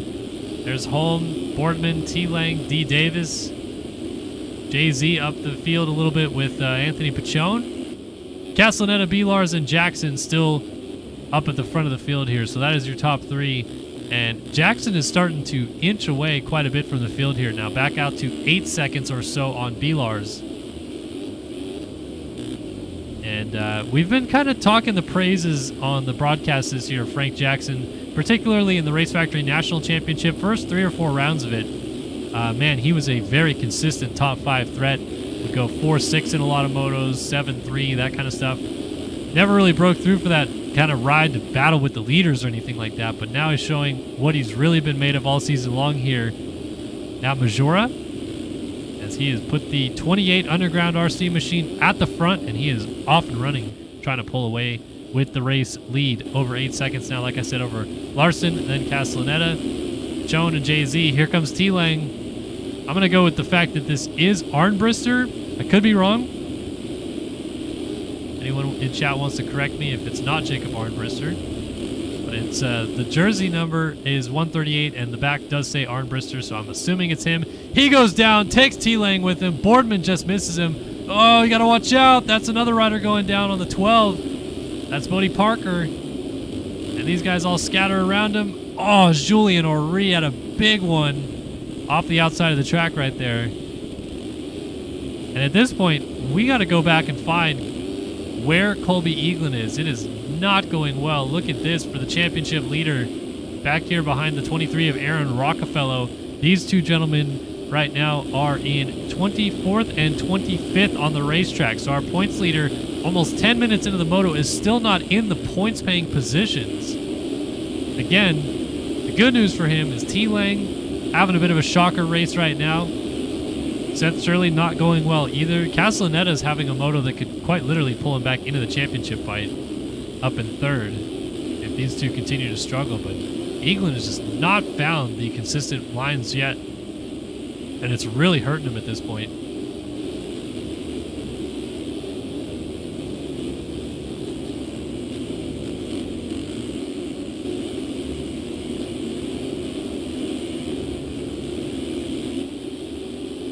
Does get around the 23 machine there of Aaron Rockefeller in the 24th, but still has so many riders to get through. Ethan Parks just went down. So here's, like I said, the good news that Eaglin has kind of working in his favor. There is Lang. And Eaglin coming up the hill now is about 6 positions behind him. They gain 1 right there and might get another up the inside here. A Holiak at the bottom of the hill. Holiak just got back into that rut as he tries to work on Bryce Lizarraga. Maybach Co. number 36. Lizarraga goes down. Another spot for Eaglin. Now he's only 4 spots behind Lang. This is so odd to have these two have such bad rides going on. Schiabro went down. That's going to be another spot for Eaglin as he still works on Holiak. And now there's just 1 person between he and T-Lang. And Lang is down again. Tyler Lang has completely thrown this thing away. He was at one point in the lead of the Grand Prix. He is out of the points. Actually, he's on the brink of points. He's in 20th place. And Eaglin has made it all the way up into 18th. He's working on trying to pass into 17th. And he's going to do it because Holiak just jumped off the track. But this is a shocking ride right now for Tyler Lang. I don't know what is happening with the one, but it's not going his way early on in this moto. And like Eaglin now, they both have to work their way from the back. What a weird sequence of events, but let's get back to what's going on at the front. Jackson is still leading, but 52.6 last time by. Not sure if that was because of a fall-off crash. It was likely a big moment or a mistake of some kind. 46.5 out of Braden Castellaneta moves him up into 2nd place now. He's only 6 seconds off the lead, and as we go to him and talk about him, he goes down. Front end pushed over the rut. Fall-off crash, gets the legs back on the machine, and gets going once again, but not before he loses a lot of time and a position or 3, because there goes Pachon. Shirley just laid it down on the uphill. Bindis got stuck on him. Castellaneta gets back into 4th, but Brandon Larson is taken back over 2nd place. These guys are 16 seconds now off of race leader Frank Jackson. Jackson way out in front. And this fight for 2nd now between Larson, Anthony Pachon, Braden Castellaneta still hanging tough after that crash. Bindis, Shirley, Boardman, Parker, Jay-Z and Stevenson all in the mix. As now Eaglin and Lang are up to 13th and 14th respectively.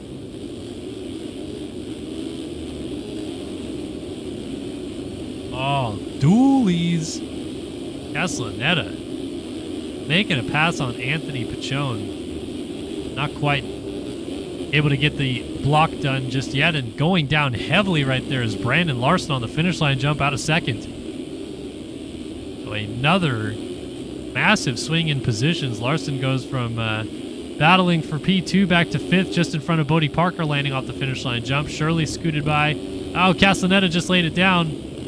Shirley's going to go by him. Castellaneta rejoins in 4th. As Anthony Pachone is all the way up in his 2nd. He's only 10 seconds off the lead. This is one of the better rides we've seen out of the Spink number 64 Yamaha this year. And always good to see Pachone, one of the nice guys of the game, mixing it up with these dudes.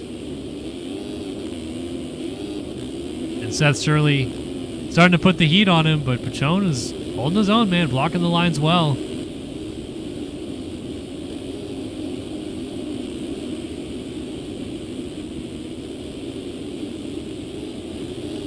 450 guys able to get that double up the hill a little bit more consistently. Meanwhile, Colby Eaglin just ran fastest lap of the race at a 1:45.234. He's up to 10th, making terrific progress. We're not even halfway through. Remember, we were almost 10 minutes in. He still wasn't in the points. Now he's in the top 10, 4.5, almost 5 minutes later. Oh my goodness, it's tight in there as they almost come together, Shirley and Pachone. And Castellaneta might get around Pachone as well. He goes from 2nd to 4th in a corner. Shirley's up into 2nd. And now he's going to try to throw out the tail hitch and bring along with him Castellaneta and see if they can't run down the leader, Frank Jackson. 12-second gap up to the 28 machine out front.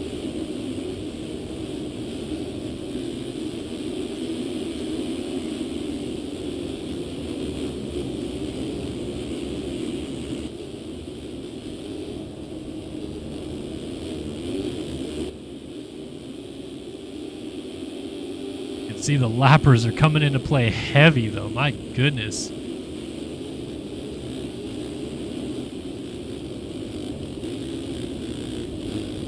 They are everywhere, and these guys are just trying to skirt through. Like Pachone maybe got hung up a little bit, lost some time. So now Shirley in clean air is inching that gap down. It was out almost 13 seconds. It's back down to 12. Can't see the race leader, Frank Jackson, who's already exited this side of the racetrack.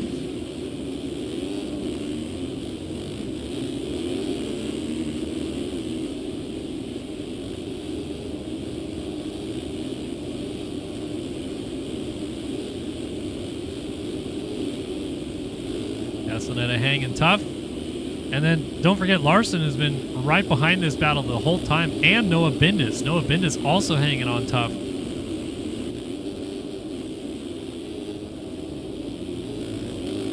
While these two are battling each other, they're kind of pushing themselves up to Pachone, who's now in 4th place after that little mistake. And Bindis outside the inline doesn't quite work there on Castellaneta, but he gave it an attempt.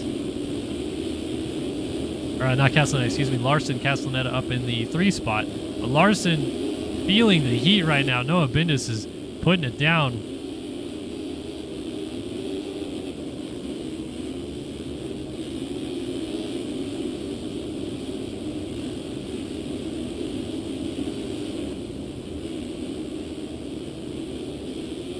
Oh, Bindis launching out up alongside of him. I mean, Larson knows he's there. He can just hear an earful of Temecula Honda.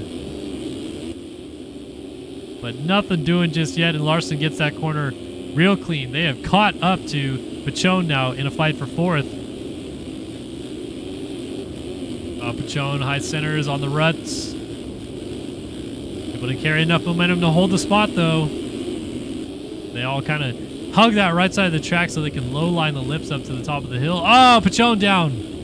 Pachone down out of 4th, and is going to lose 3-4 positions. There's Stevenson going by. He's going to get going just in front of Eaglin now. So Eaglin's coming down the hill. And Stevenson just went off the track right there on the 3.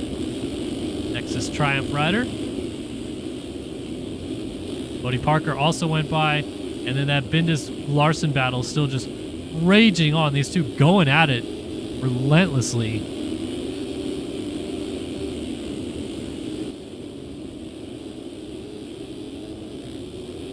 Haywood in chat dropping by saying he's about to give him the Bindis.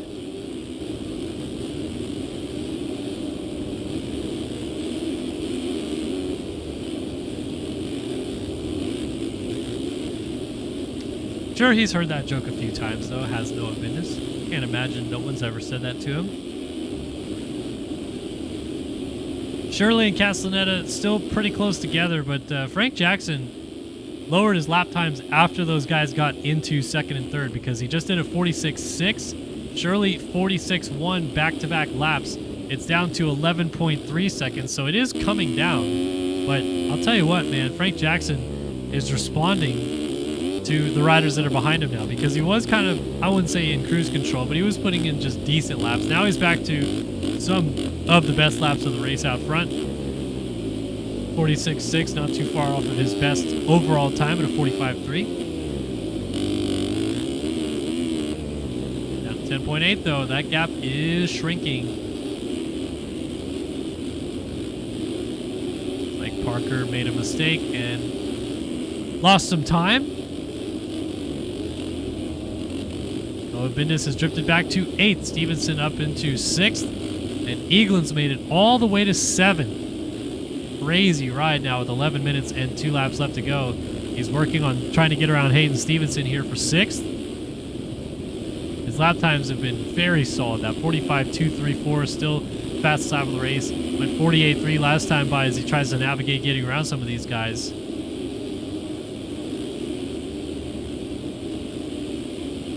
The tough thing about it is even if you have the speed in hand, it's one thing to catch a guy, it's another thing to pass him. So then you kind of funnel into his speed for a little bit. Not saying Stevenson's going slow, but I think Eaglin's got a little bit more in the tank and he's just trying to figure out a way to pass him without losing time.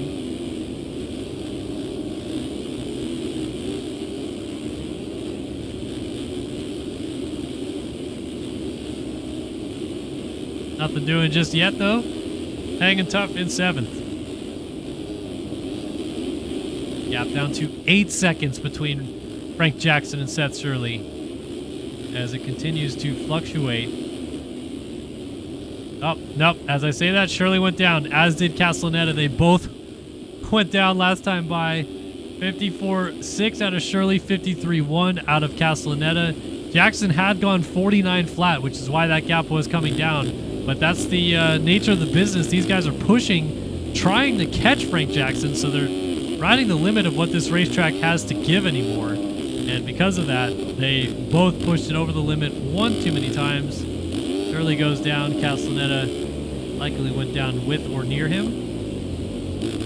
Yeah, and suddenly, these guys right now are only about 12 seconds ahead of Colby Eaglin, which is crazy considering how far ahead of Eaglin they were at one point. But they have made too many mistakes, and Eaglin has remained steadfast at the front of the field.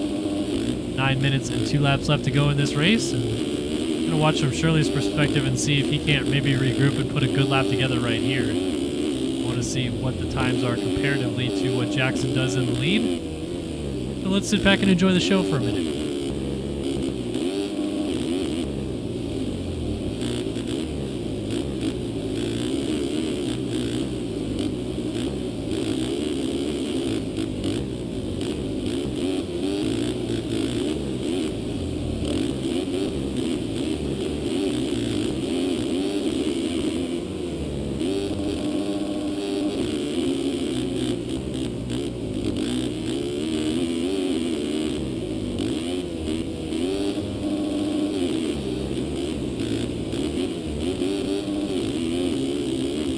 All right, pretty good lap. The track is definitely beat up, but he's going to go 47.2, 47.9 out of Frank Jackson up the road. So it is probably too little too late unless we see a big issue out of Frank Jackson in the lead, because he is keeping his lap times right where he needs to be in a very solid window against his competition. It's not the fastest on the track, but it's consistent enough that it seems like he's able to do it lap after lap without issue. But again, the problem lies more so within getting around these lapped riders. Right now he's trying to lap Julien Ory, who's in 26. Remember, Ory was battling for the lead of this race at one point, and is going to do a nice job to get out of the way. But yeah, these guys always within themselves, kind of battling one another. No matter where you are in the field, even if you're in 26th, you want to get 25th, and if you're 25th, you want to get 24th. So you hate to see that blue bar because it takes you out of your element. It takes you out of your zone of maybe trying to look forward and go after the next position, and instead have to kind of ride behind you. And one thing MX Simulator doesn't have, and it really should after being here for 16 years now or whatever, is the ability to look back. So you can never look back and see where your competitor is and what lines they might be taking. You just have to go out of the main line and hope they didn't follow you. Jackson's navigating the traffic quite well, given how much of it there is, and the fact that he's all alone in hitting them. He's so far out in front of the field that he's going to be the first to hit them for quite a long time. So they're also going to not want to waste too much time with Jackson. Like, they don't want to be held up by him necessarily getting around them. So they want to make it quick, easy, and get back on him so they can continue their fight, because they'll still have a long time before the next group of riders get to them. Jackson continues on, looking very solid in the lead. Castellaneta is up in a second. Shirley at a 57.6 last time by bad lap for the number 6 machine. He's back into third. And Brandon Larson's closing that gap down.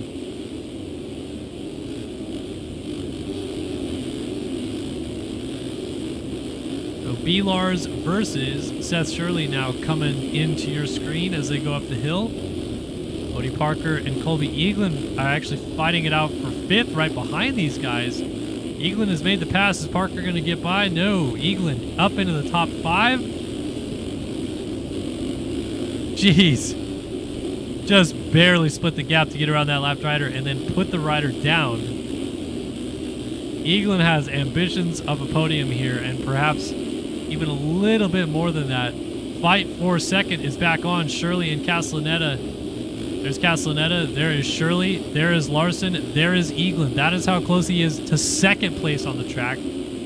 Frank Jackson's likely too far gone at this point, but this is a hell of a comeback ride for the points leader. Especially considering that at one point Lang was leading this race and making obviously massive points on Eaglin, and now Lang is 7th, and he is 13 seconds behind Eaglin, so even an Eaglin crash, Lang doesn't get back by him. Remarkable job there as another rider goes down on that double. Looked like it was, I guess it was probably Julien Ory that they're going by again, but this is the next group of riders that are lapping him instead of the leader.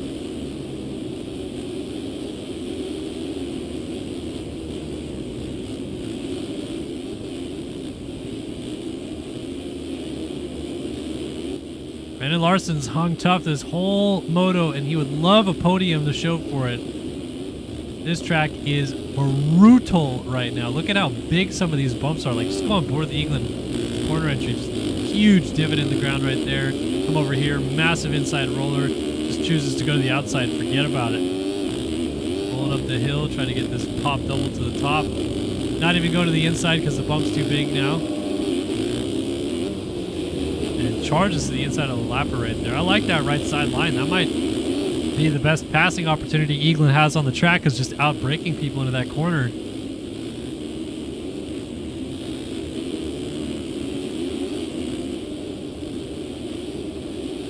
Go off the tabletop in unison there.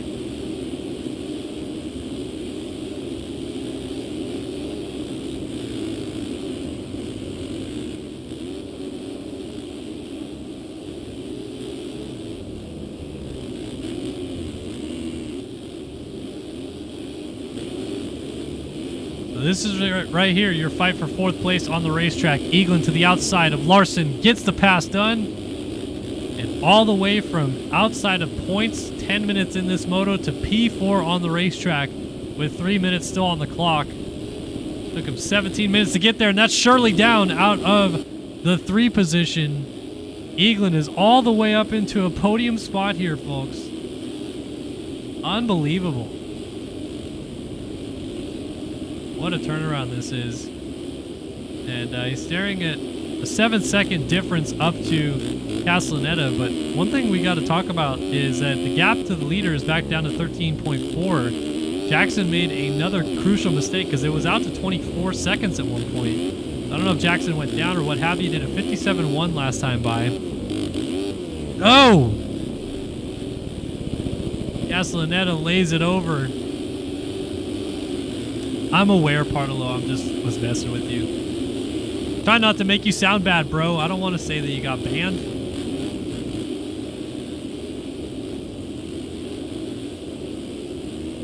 Oh, Castellaneta, what a save into that rut. But he's got Eaglin to deal with now. Other rider's down in this corner, but it seems like he's off the track.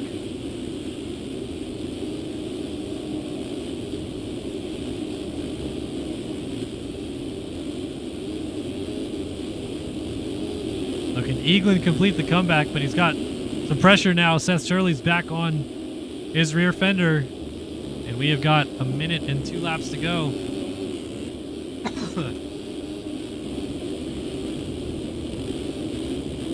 I thought Shirley was going to get to that inside line. He kind of angled for it a little bit, but it was just ultimately landing sideways.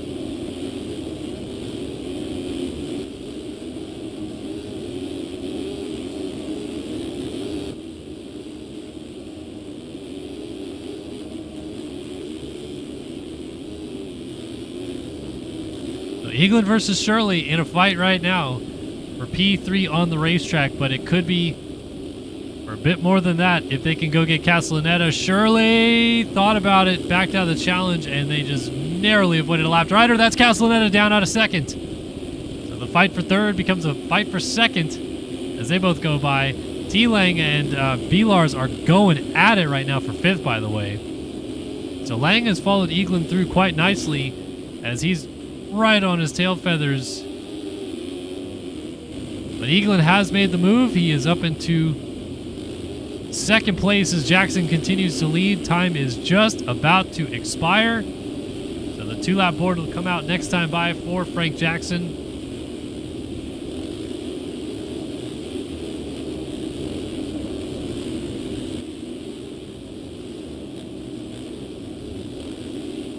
Jackson lays a little whipper tail over, letting the crowd know it. And here is Eaglin, still trying, man. 151.3 last time by, was 2 seconds slower than Jackson, but he was trying to get around some downed riders, and he's still got Shirley just absolutely hounding him for second place right now. The lapper, the third rider in train is a lapper, but behind Eaglin, Seth Shirley is looking for every opportunity he can inside here, outside there. Tries to get to this inside rut right there. Again, doesn't work.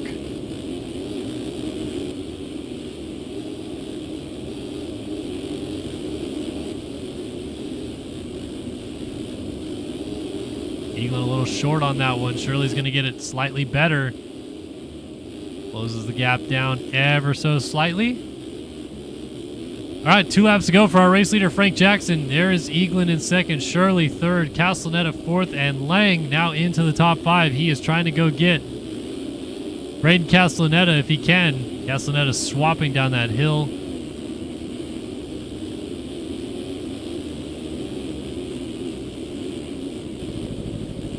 Just down. It's Shirley. Shirley down up to the finish line jump. Castellaneta goes by. Lang is not going to go. Oh, Eaglin was down too. Excuse me. All right, so this is a fight for second. Castellaneta's back into P2. Eaglin, Shirley, Lang, they're all right here. Oh, man, look at this fight for second. Imagine if it's for the win, but Frank Jackson's got that thing locked up. Eaglin alongside. Castellaneta to the top. Doesn't quite get there. Shirley turns on a dime up the inside, but doesn't get to the inside of him yet. And now Castellaneta is all too wise about Eaglin's inside line right there. Lang up the inside of Shirley trying to get fourth. Doesn't get it. 4 riders nose to tail in a fight for second place with a lap and a half to go. Eaglin is there, pushing Castellaneta, trying different lines. They've all switched up to that inside middle rut instead there for Lang. So it seems like Shirley gains on Eaglin, then Lang gains on Shirley.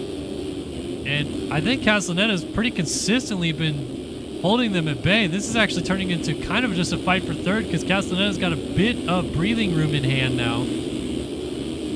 White flag is about to be displayed for Frank Jackson out front, but all eyes on this terrific fight for third place now. Oh, don't land on each other. Sheesh. So tight right there. There's so much lap traffic. So Jackson checks in. White flag now waves. Upper right-hand corner of your screen, you can see that denoted. It was green the whole time. Now it's white, where it says lap 19. Shirley to the inside of Eaglin. Gets by him for third. What a move. Eaglin couldn't do anything about it. And he gets past, and Lang just skirts by all that lap traffic. They're finally out of the way. Castellaneta's gotten away from this group. Oh, Shirley fishtailing down. Big off for the 6. Now it's Lang versus Eaglin for third.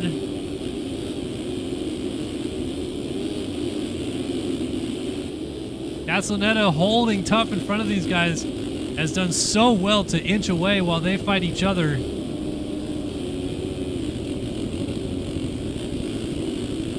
So much lap traffic.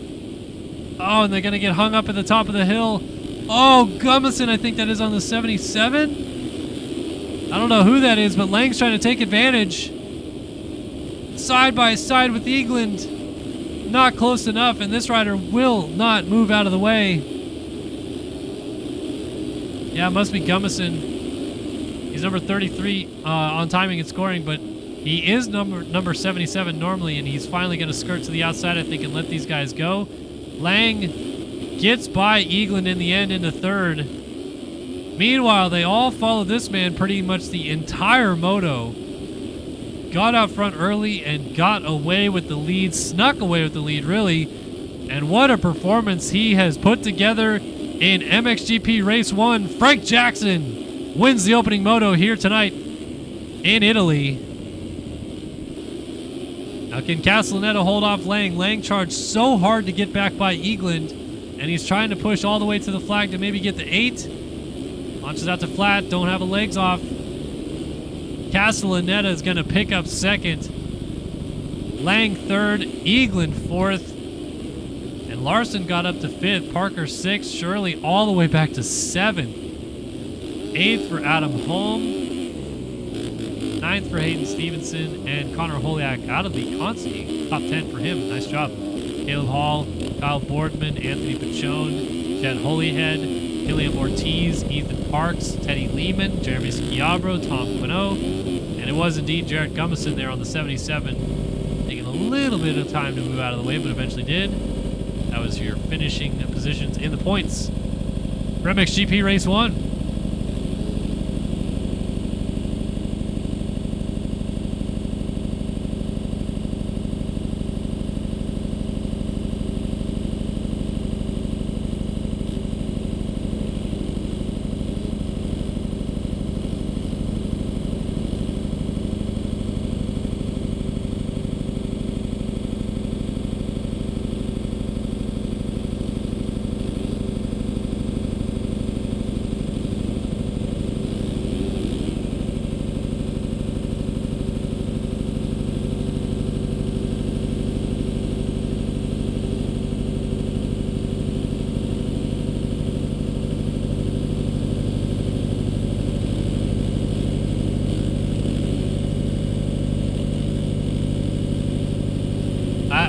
Honestly, this is going to sound abrupt, Cyber Design. I don't give a shit if you're a pro in real life.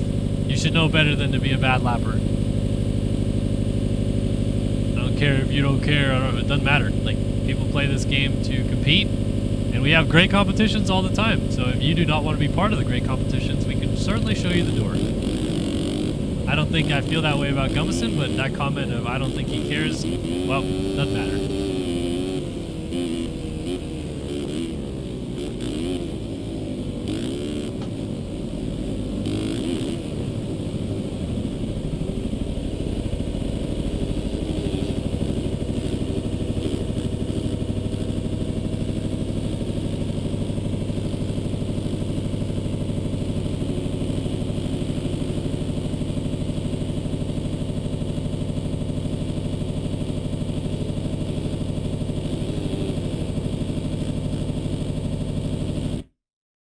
truth. Pro Lapper's not good on Saturday at Redbud.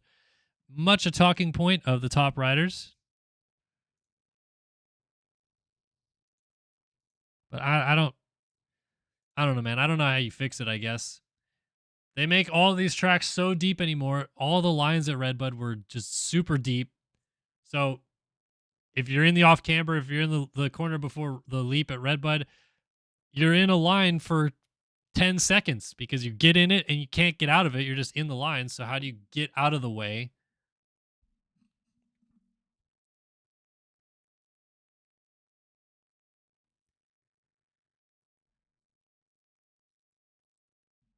Plus, like, low key, Redbud, much tighter track than anyone ever talks about.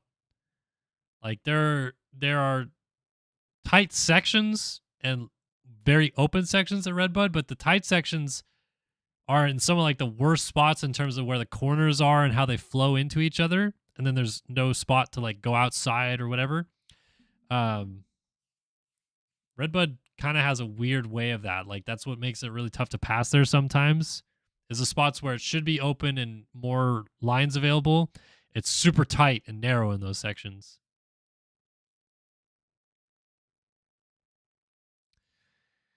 All right, let's get ready to drop the gate here in MX2 Race 2. Get into these second motos, and let's talk about our winners here from the opening motos of the evening.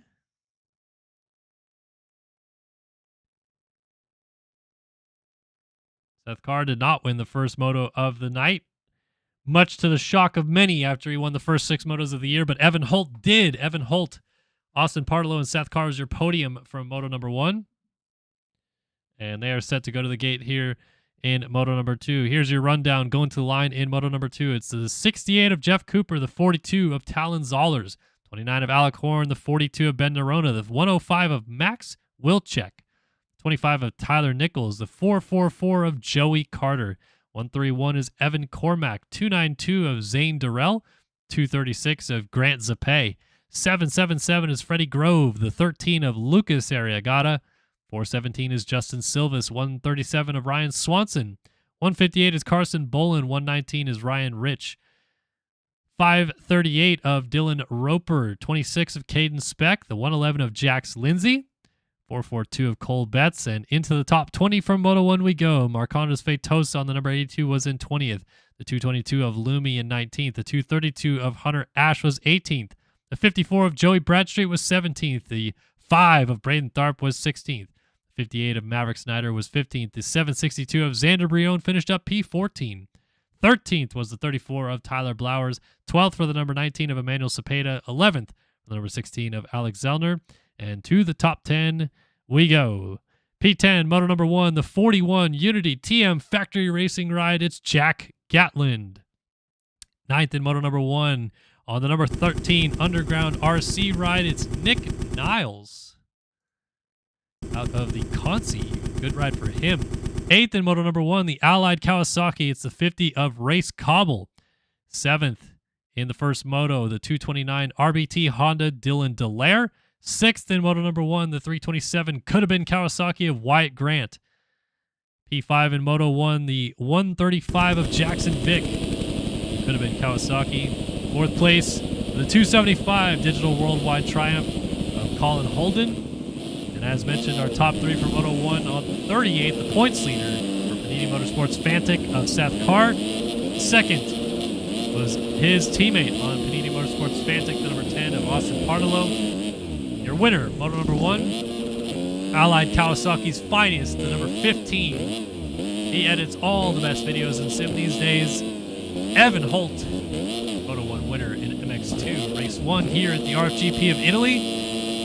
Let's find out what happens in race number 2. Called B-Lars for the Holy, and he got it. I'm going to go back to my trusty fire gun here and pick Tharp, even though he had a terrible first moto finish. I'm 16th, not a great gate pick for this one, but I'm going Tharp for Moto 2 for the Holy. What is up, Exo Jimmy? Thank you for the raid, and all 17 of your buddies that are stopping by and checking out the stream.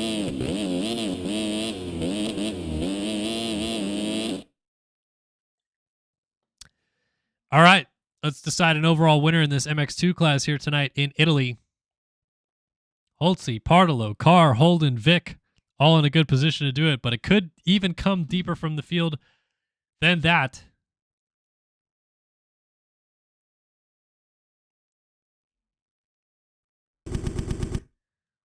So here we go, folks. Colin Holden, fourth place in Moto number 1. Very strong ride. Battled for the lead and the win. And he turned it into a Moto win and perhaps an overall win here tonight. He was so good in the second Moto last week in the Czech Republic. What happens in MX2 Race 2? Let's find out. Gate is down in Italy. Land rush. Holtzy's got a good run into turn number 1. Tharp's actually going to get there first, but Holtzy's trying to square the corner off. Seth Carr picks up the Design Lab Co. whole shot. Our points leaders out front. Holtzy with the good start there in second. Tharp able to come through in a fight for 30 side by side with Emmanuel Cepeda. Carson Bolin up inside the top 5 as everyone chases Seth Carr to the top of the hill on the first lap. So this could be danger zone for everybody else. Let Seth Carr get away early. He's been known to put massive gaps on the field in this 250 division. And could he be fired up from that third place finish in the first moto that snapped his win streak to start the season? Very well could be. Evan Holt, Moto 1 winner in second right now. Holds destiny in his own hands because if he can finish in this spot or even go get Seth Carr and win the moto, he would be your overall winner here tonight. 1-2 will be to 3-1. Obviously, so much racing left to go. But if you're Holtzy, you got to be stoked to get out front early and at least give yourself the best possible shot to win this Grand Prix.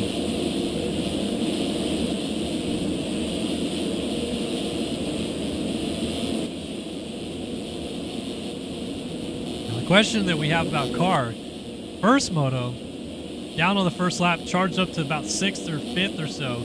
Second lap of the race, crashed again. Slipped back into the mid-pack once again, and then that took him a while to regroup from. He was kind of stuck in that battle with the midfield for a long time, and by the time he got up into the lead battle and was finally able to mix it up with those guys, they were gone at the front of the field, particularly Holtzy and Partolo. Partolo almost fell back to Seth Carr in the end as Holtzy ran away with it at the front, but I don't know. Carr's got to not have that big mistake happen in these opening couple laps. So far, so good. Partolo, by the way, who was second in the first moto, currently in... He's fallen down the order. He's 27th. So I think he crossed the line at the end of the first lap, just outside the top 10, but I think he crashed again because he has slipped well down the field. And instead of Partolo, Evan Holtz dealing with even more Panini riders is obviously Carr riding that Panini Fantic, but Tharp, also his teammate, holding on in third right there in the background. So Holtzy's in the middle of a bit of a Panini sandwich, as we always say. Two of the Panini riders on either side. Good to see Panini back this year. They took a hiatus. I don't know who runs that program officially at this point. You know, it's kind of changed around a little bit, but they've been on and off, I guess, last couple of years.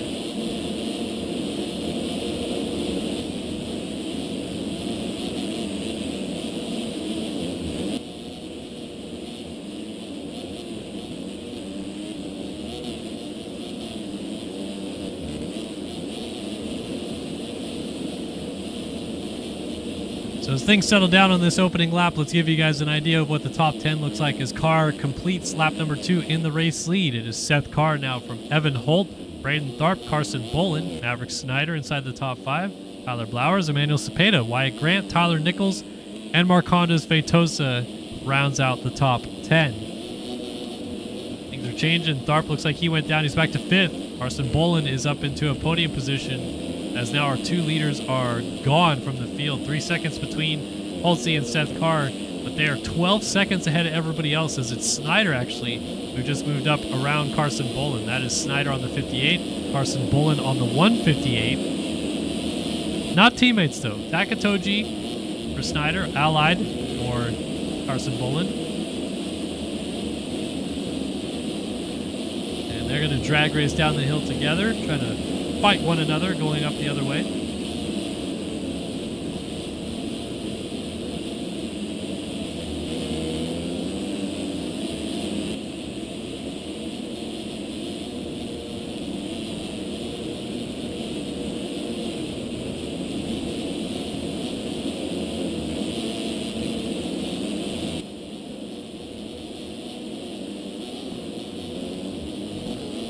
Snyder, Bullen, and Cepeda all having a good fight right here. Cepeda is Maverick Snyder's Takatoji teammate, so they are kind of on either side of the allied Yamaha of Carson Bullen right there. And then Tyler Blowers, Brandon Tharp right behind them. Like Tharp actually got around Blowers, and Wyatt Grant did so as well. They moved Blowers back to 11th. Looks like he maybe went down. And these guys are back charging forward, eyes up ahead. As now Seth Carr has a 13-second lead. Evan Holt went down. That's a change at the front. Carr is pulling away and doing what he does best in these 250 races, getting a big gap established as Tharp goes to work here on Cepeda.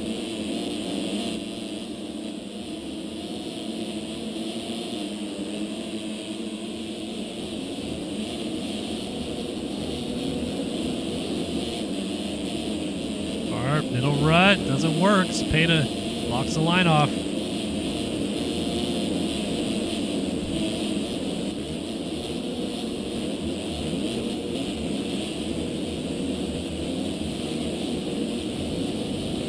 Charging back down the hill. Everybody seems to kind of funnel to these same lines early on, and it's really late in the race that as the track erodes, you see those little tire marks that are being laid down all throughout the track. The track resets every single moto. It's the way that servers work. But the track is getting rougher every time these guys go through these sections based on the erode system that's implemented in the game. So that's why you see those massive bumps late in the race, and some ruts that were good early don't work anymore. And it certainly makes the dynamic of the race much more interesting. But right now, it's so one line because everyone kind of knows the fast line, and particularly 6 minutes into the moto as Wyatt Grant lets his teammate Jackson Vick go by. 6 minutes into the moto is prime time for the racetrack. This is where the track was probably at its best in terms of qualifying spec. Everybody would get their best times when the track is what it is right now, so they know what this track kind of wears in like, what it feels like at this time. And this should be about the time when everyone's feeling their best, where it starts getting really rough and tumble as the moto goes on.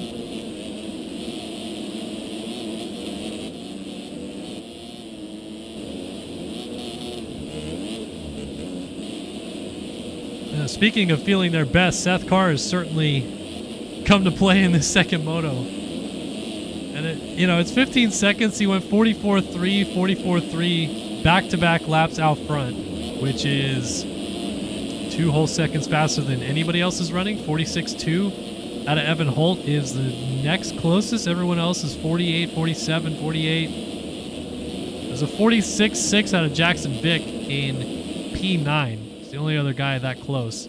So he's basically going 3 or 4 seconds faster than everybody else on the track. And this is the type of stuff we've seen out of Carr this year, and probably what we expected in the first moto, but it just didn't work. So this is the performances we do expect to see him have. And we are back on our regularly scheduled programming with the Panini Motorsports Red Plate holder. Massive championship lead. I mean, at this point, based on the way things have gone and are continuing to go, he is going to wrap this thing up probably several rounds early. He's already got over a 50-point advantage in the championship. And if he can get it over 100 in a 10-round series, he might wrap it up 2 rounds early. Crazy to think about, but 4 rounds in, he's certainly on the way towards that. There's Holtze, Snyder, Carson Bullen over the hill, and Tharp. Tharp is still working on Carson Bullen.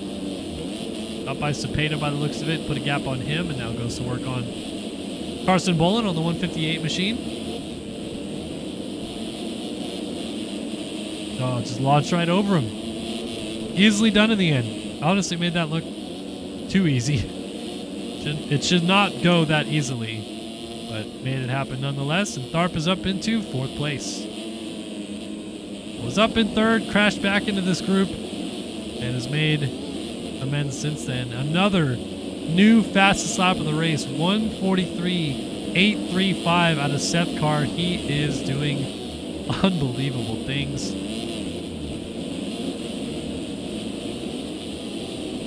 At this point, you do have to start talking about how much is he going to win this race by. But, as we mentioned, Evan Holt's still in a position to win the Grand Prix 1-2 versus 3-1.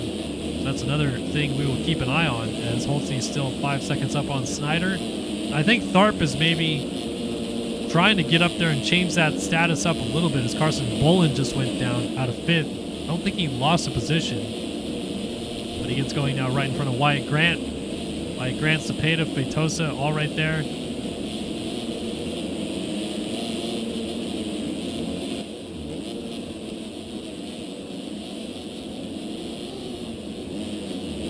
Thought about putting a nose there on Carson Bolin, but then was like, yeah, you know, not worth it. Go back out of that challenge. Live to fight another day.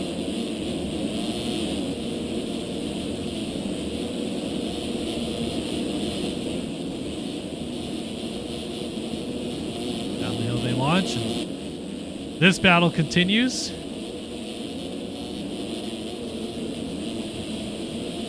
Tharp is reeling in Snyder pretty quickly here as well. That's something to keep an eye on. Bolin and Wyatt Grant, though, is just relentless. A couple triple-digit guys that have had really good years already in GPs. Wyatt Grant 6th in the first moto. And Carson Bolin did not have a good first moto that he was hoping for. Ends up 26th, but he's been in these fights before. He's been right up at the sharp end battling these guys, and this is a good fight for 5th.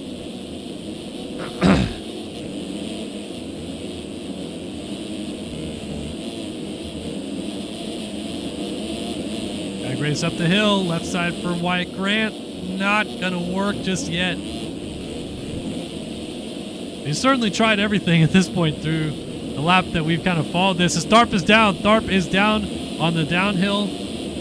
Cepeda goes by around the outside trying to make it pass, but doesn't quite work right there.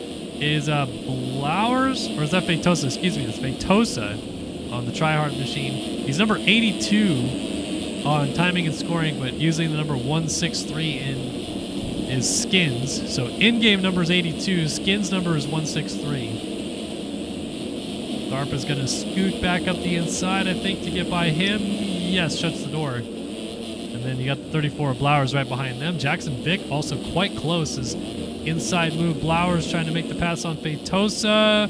Feitosa fights off the attack, though, and able to make that inside line. Might even get Tharp back. Oh, close. No cigar just yet, though. Oh, big crash. Bolin down. Carson Bolin down on the step down double. So Tharp goes by. Feitosa goes by. And getting landed on there was Blowers, but not going down. Jackson Vick gets 2 spots for the price of 1. He's up to 7th. Oh, Bolin down again on the rear tire of Vick.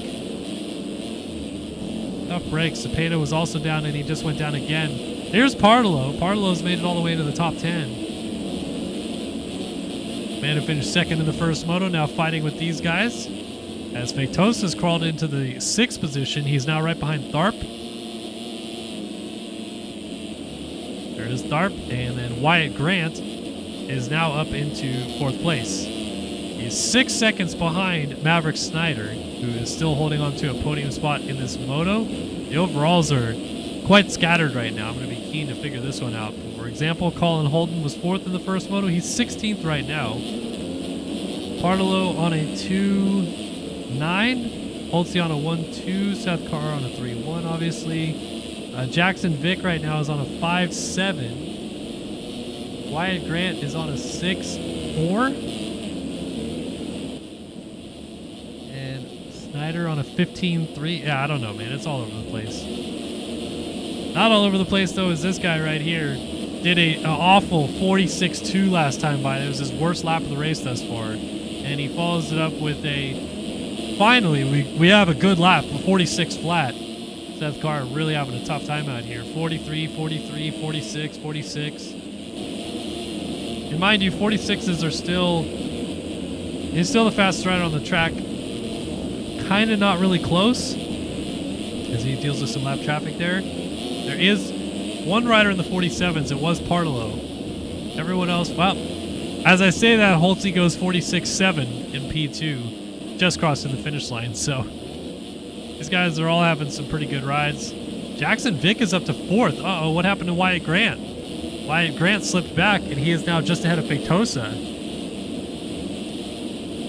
as they throw it off the table together. Blowers, Tharp went by. Partolo is up into the top 5. So he is now in with a shot at getting back onto the podium overall. Probably is at this point with a 2.5, to be honest. But I think he wants even more than that. He is only 5 seconds behind Jackson Vick.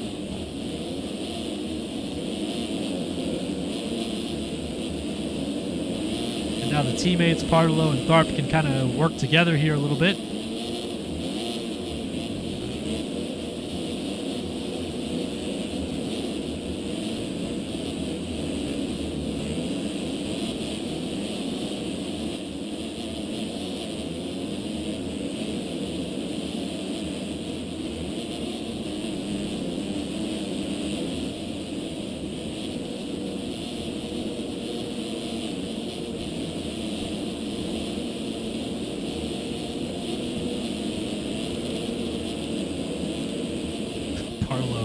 Hanging it out, man. He's all over the place. Running into tough blocks and stuff.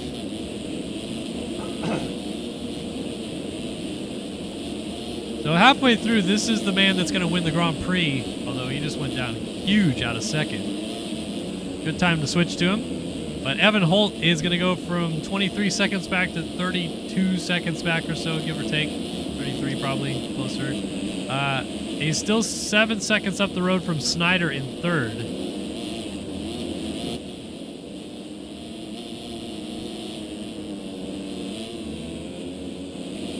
But a 1-2 will get it done for him today.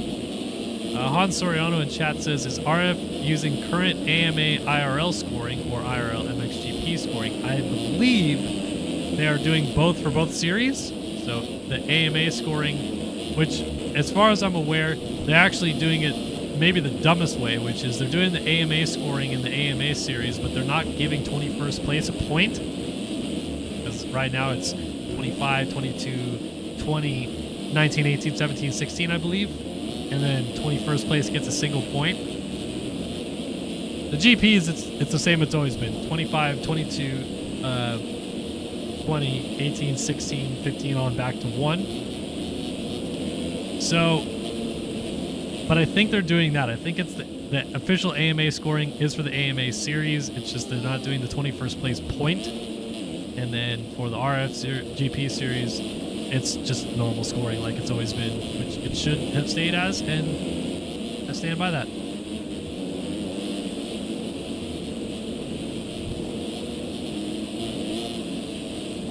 I'm also kind of the opinion, and some people will disagree with me, but we always talk about lap traffic problems in Supercross. Stop doing 22 rider mains.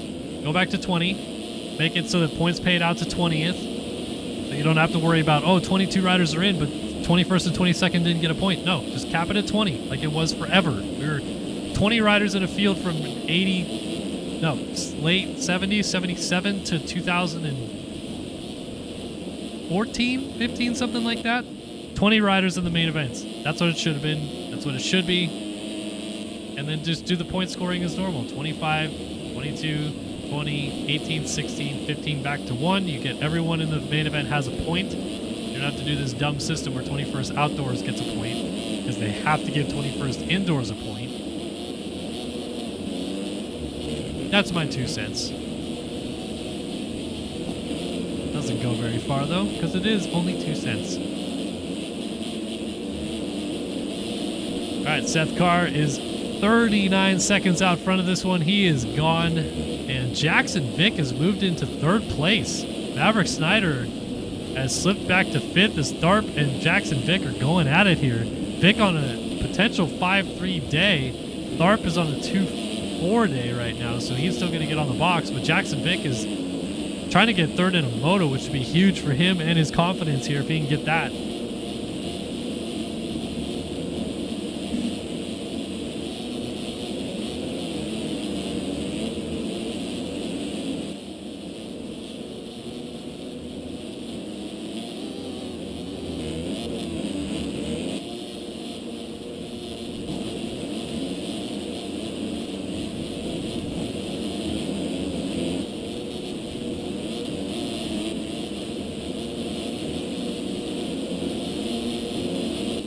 Tharp is working Jackson Vick here too, and Vick is not phased whatsoever by the big number 5 machine right behind him. Multi-time winner, Braden Tharp. Vick still scrubbing right in front of him, holding this position. Whoa, and Tharp launches over him to make the pass. Lands off track. Again, I don't know where we stand with that being legal or not, because he's jumping off the track to basically transfer onto the hillside, but regardless of which, he makes the pass into third, and we'll see if penalties come back to bite him, because he is missing a timing gate there for sure. There's Snyder. Oh, Parnolo down in 6th. Wyatt Grant goes by, as does Ben Nerona. A couple other guys skirt by. Jack Gatlin, Tyler Blowers went by, and Parnolo gets going just before Colin Holden gets there. So Parnolo now on a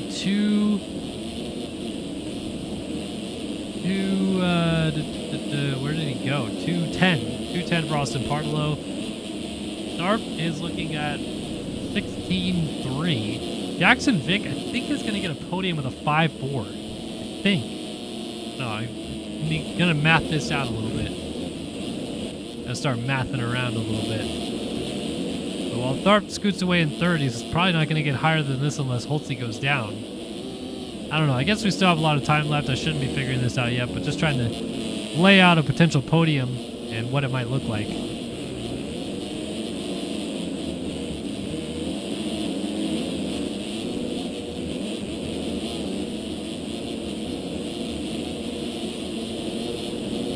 Big little slide out right there.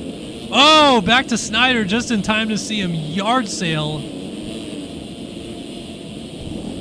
And will he lose 5th place in the process? He's going over some ruts. Ben Nerona is side by side with Jack Gatlin, and they get together in that same spot. The 41 and the 42 come together.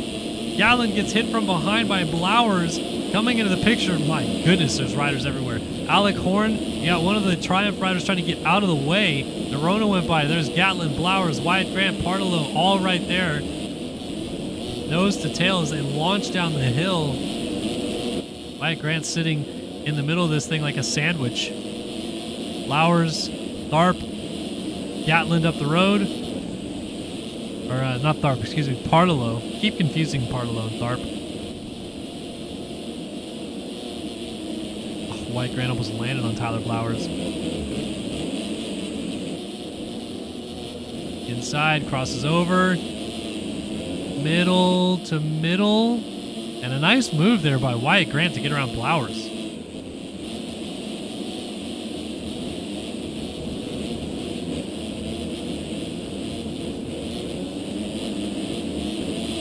Up the inside, Blowers gets back by Grant after Grant makes a mistake in that rut. And Gatlin was down on the uphill. Gonna lose a position to Cepeda and Holden. I'll tell you what, another thing to consider with these guys is they are not that far from being lapped. 14th place has been lapped. Colin Holden right here is in 11th. And car crossed the finish line maybe 20 seconds ago. So they are... oh, and down goes Blowers. He gets bodied there a little bit by Parnolo as Cepeda goes by. There goes Holden. And Gatlin's going down off the track to another lane. And he's going to get back on right in front of Seth Carr. That's your race leader right there. Red plate holder. And Gatlin's just going to land and exit kind of stage left and let him go.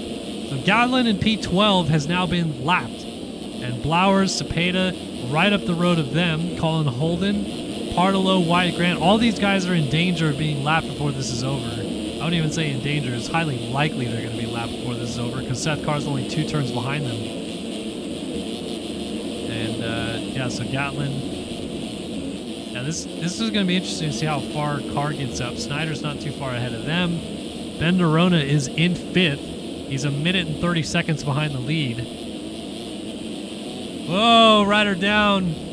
One of the Dr. Do riders getting on in front of Snyder, Wyatt Grant. And Parnolo able to skirt by. And there is... oh, Snyder takes out the Dr. Do rider. Let him know how he felt about that. And down goes Snyder, or Cepeda, and Parnolo as well. Blowers goes by. Did Carr already pass these guys? No.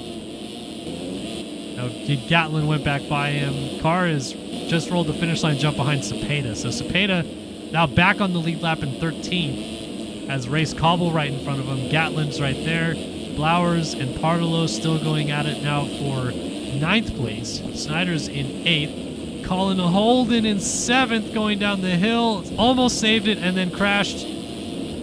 That's going to cost him several positions. He's going to go back into just in front of Jack Gatlin. He gets on, actually goes around Blowers, who is also down. So all these guys are going to kind of crash their way back to Seth Carr, I think. Carr ran a 53.7 last time by one of his worst laps of the race. I'm sorry, not one of. It was the worst lap of the race for him. But he's now trying to lap Race Cobble. Cobble is in 12th. So we've already been here. And Seth Carr outside to in goes by him. Next up, Tyler Blowers.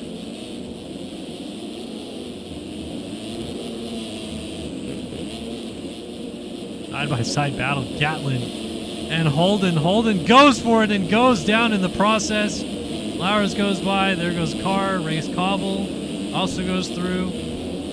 And now Blowers is trying to not impede Carr, but also not lose a spot. And he is going to go down trying to get out of the way. You hate to see that happen. But it happens. So Carr is now lapped into the top 10. Race Cobble here is in 9th, and he is a lap down. Seth Carr is exiting the corner just in front of him. So Pardello 8th, Snyder in 7th. Verona 6th, Wyatt Grant in 5th now. Good ride for Grant. The could have been Cowies are 3-5 on the track right now. Look at them go.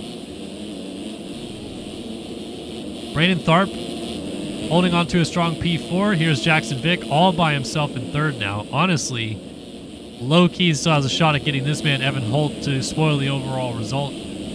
As there he is in the background. Jackson Vick.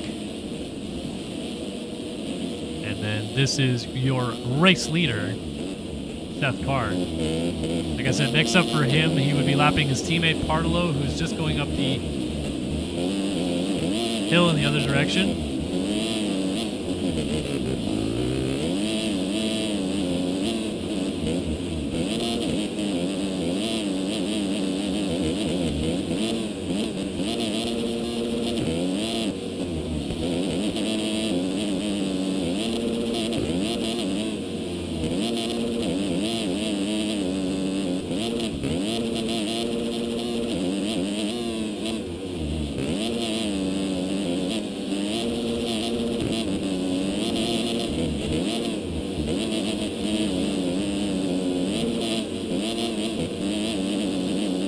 I mean, he's still just hitting all his marks. I just kind of wanted to go on board and see what he's looking at around this racetrack. And there's nothing wrong with what he's doing right now. He's landing in all the right holes. Still apexing the corners quite well.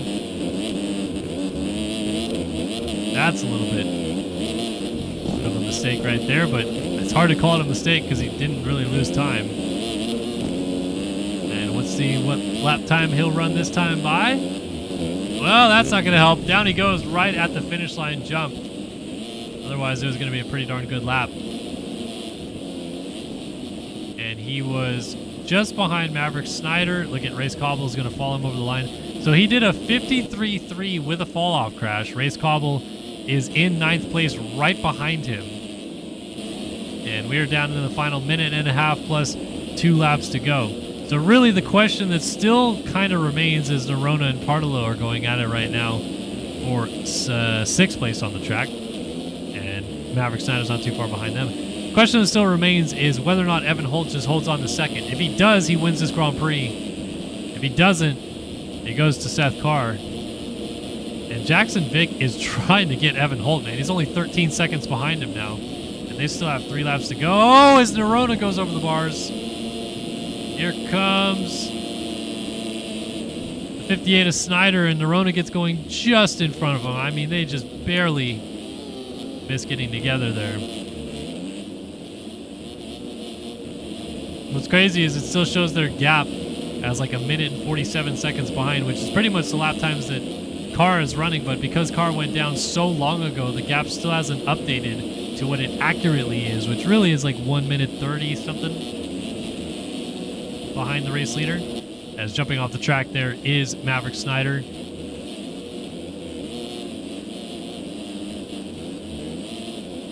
Yeah, 49.9 last time by for Jackson Vick.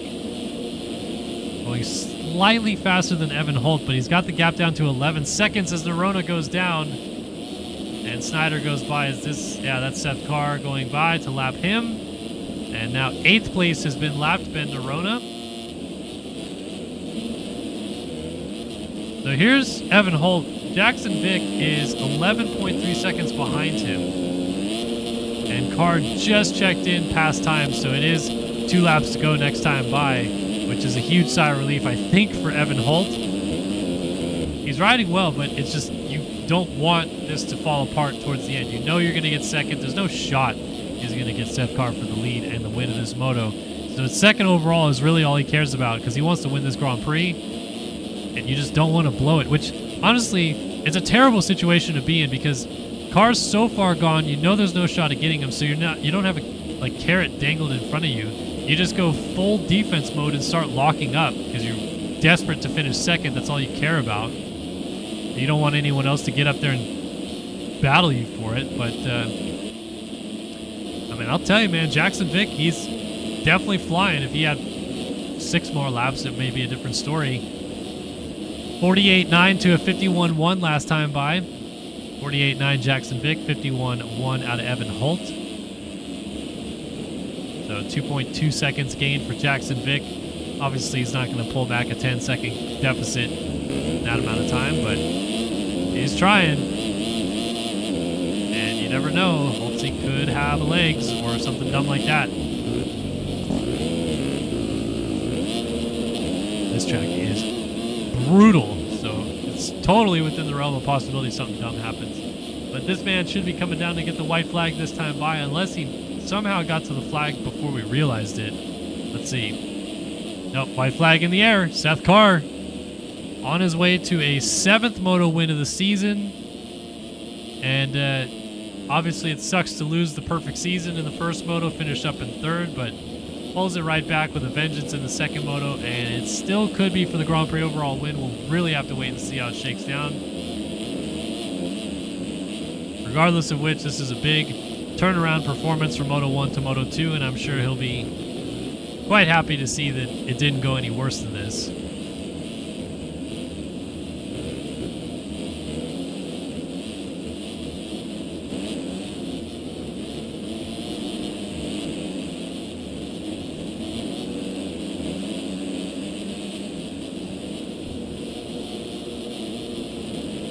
Laying over a scrub there, just trying to hit his marks. Here's Holtzy. He's going to take the white flag now with about 8 seconds in hand or so over Vic. Vic's got the gap down. It's actually 9.8, but Vic's fighting all the way to the end. 49.8, 50.9, so another second gained. Again, he needs 8 more laps to do that. Like, he needs to take bigger chunks out of him or hope for a Holtzy crash here on this final lap, but it might just not come in the end. So here's Partolo in P6, seeing the blue flag waved. His teammate Carr on his tail, and Partolo is right behind Wyatt Grant. I don't think Carr's going to pass him. I think he's going to let Partolo go and try to get Wyatt Grant still and leave the top 6 on the lead lap. But what a return to the top here in Moto 2, coming back with a vengeance from a rough first moto where he gets 3rd. He absolutely dominates Moto 2. Seth Carr takes Race 2 here in the MX2 class in Italy. It's probably not going to be enough for the overall win, but we'll wait and see. 8 seconds up the road, Holtzy still holds the advantage over Jackson Vick. There is lap traffic involved here. And it's get nervous time for Holt. You do not want to make a last lap mistake that costs you the Grand Prix victory. Maybe just let these guys go almost. I know that you want to keep fighting forward, but you don't want to get caught up in someone else's drama like that. Another rider going down right in front of him. Could have been worse. 2 turns to go. Just got to get down this hill and get to the finish line jump. Jackson Vick 6 seconds back, pushing it all the way to the end. Holtzy's going to scrub this single. He'll get landed on by that rider behind, but this should do it. Evan Holt is going to win the MX2 Grand Prix of Italy. 1-2 scores, gets it done on the day. I think he knows it too. Comes to a stop and is going to be stoked to realize that he's got it done. Disconnects. He's out of here. Jackson Vick got it to 6.5 seconds at the end. Well done. And Tharp just went down, but Wyatt Grant's too far back. Still, could have been Cowies of Jackson Vick and Wyatt Grant. 3-5 right now in this moto. Partolo is trying to push to the end. We saw Partolo hold on to 6 at the flag just so that he could hold on and maybe go after Wyatt Grant on this final lap. They're going to go all the way to the checkered flag here. Partolo launches out onto the wall jump to try to make the pass. He is going to pass him. I don't know if I agree with that. He is going to pass him 4/10 up. We'll wait to see if penalties affect that. I'd have to imagine. He did it a couple times that moto, so there's no way he holds on to that position. But that should do it. So behind that, it was Snyder 7th, Cobble 8th, Wilczek 9th, and Nerona 10th. Let's take a look. Yeah, Wyatt Grant does get 5th. Partolo had 8.6 seconds of cuts. I think he did it a few too many times. My goodness. But Carr does win the moto. And even if Holtze got passed by Vic, Vic may not have held it. 4.6 seconds of cuts for Jackson Vick. Holtze and Carr had no cuts. Behind that, we had Wilczek, Nerona, Cepeda, Beitosa, Gatland, Flowers, Betts, Xander Brion, Bradstreet, Rich, Bullen, and Nick Niles in the points. Well, your Grand Prix winner is Evan Holt. Moto 2 winner, Seth Carr. He keeps the red plate rolling into next week.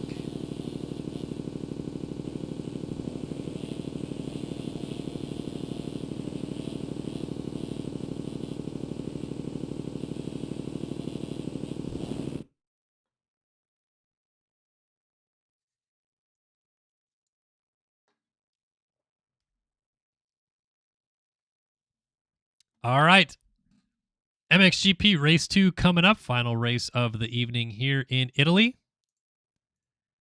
And to refresh y'all's memory of that one, Frank Jackson broke through for quite an interesting first moto win of the season. The Underground RC Triumph rider ahead of Braden Castellaneta, Tyler Lang, Kobe Eaglin, and Brandon Larson. So Lang gained a couple points back on Eaglin in the championship fight. And we'll see if that continues to be the trend here in Moto 2. Remember, Lang and Eaglin both came from so far back to even get there in the first place. So they will certainly want to factor in for this Moto win here in Moto 2. We'll see if they can turn the tides in their favor. Let's take you through who is going to the line here in MXGP Race 2 coming up. 40th in Moto 1, the 228 of Caden Pankow. 47 of Austin Schaefer, the 18 of Devin Davis. The 55 of Ryder DeRigo, I think is how he said how that's supposed to be said. 351 was Chase Donovan. 87 of Zach Fisher. The 282 of Justin Thomas. The 48 of Noah Bindis. 237 of Donovan Palladino. 128 of Evan Commodore. 419 of Frank Raffiani. 944 of Carl Robitaille. 36 of Bryce Lizarraga. 420 of Julian Ori. The 194 of Eduardo Simos. 166 of Ryan McLean. 51 of Tyler Smith, 23 of Aaron Rockefeller, the 32 of Jay-Z, and the 33 of Jared Gummison. Let's get into the top 20, our point scorers in Moto number 1. 20th place, the number 99 of Blake O'Brien. 19th for the 815 of Tom Quinault. 18th for the 61 of Jeremy Schiavro. 17th of the 170 of Teddy Lehman. 16th was the 14 of Ethan Parks. 15th for the 816 of Killian Ortiz. 14th for the 64 of Anthony Pachone. 13th for the 171, I should say, of Kyle Boardman. 12th for your fastest qualifier, the 168 of Jet White Drizzle Holyhead. And 11th for the number 7 of Caleb Hall. Here was your top 10 from 10 to 1. Moto number 1 in Italy. 10th place, the number 40 Phil Ski and Snowboard Honda of Connor Holiak. 9th on the Nexus Triumph, the number 3 of Hayden Stevenson. P8 on the Phil Ski and Snowboard Twitch TV Level Up _ Racing Honda, the number 2 former world champion Adam Holm. P7 in Moto 1, the JIBR.co Gas, the number 6 of Seth Shirley. 6th place in Moto number 1, the number 12 Yogi, backed by Nexus Triumph, Bodie Parker. P5 was the Phil Ski and Snowboard EVP Gas, little off-the-wall performance or program, I should say, for the number 30 of Brandon Larson. P4 in Moto number 1, your points leader on the District Designs Honda, the number 424 of Colby Eagland. Third place, Moto number 1, the JIBR.co Gas, defending RFGP World Champion Tyler Lang. P2 in Moto 1, Bill Ski and Snowboard Honda, the number 8 of Braden Castellaneta. And your winner, Moto 1 here in Italy, the Underground RC Back Triumph 28 machine, his first win of the season, Frank Jackson. So can they do it again? Let's see what happens here in Moto 2. Pretty much everybody in the top 5 or so has a reason to believe they can win this Grand Prix today. And let's get our Design Lab Co. whole shot pick. I went B-Lars. Was not steered wrong. He did get it in the first moto. I almost want to pick him again, but I'm going to go a little bit different this time. Let's change it up. See if we can get a different face up there. I think this time, I think I'm going to go with the champ. I'm going to go Lang. I, for some reason, see Tyler Lang getting off the gate well this time. So let's see what he can do. AIBR.co Gas World Champ. Set for battle. What does Blood Patch say? I think it's too pixelated to see it. Looks like it says J Dilla.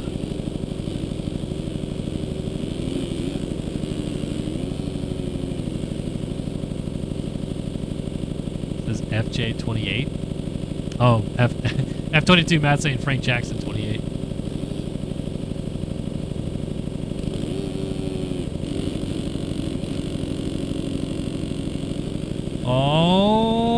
Alrighty. Skull Candy, you're pretty sure. Does it say Skull Candy?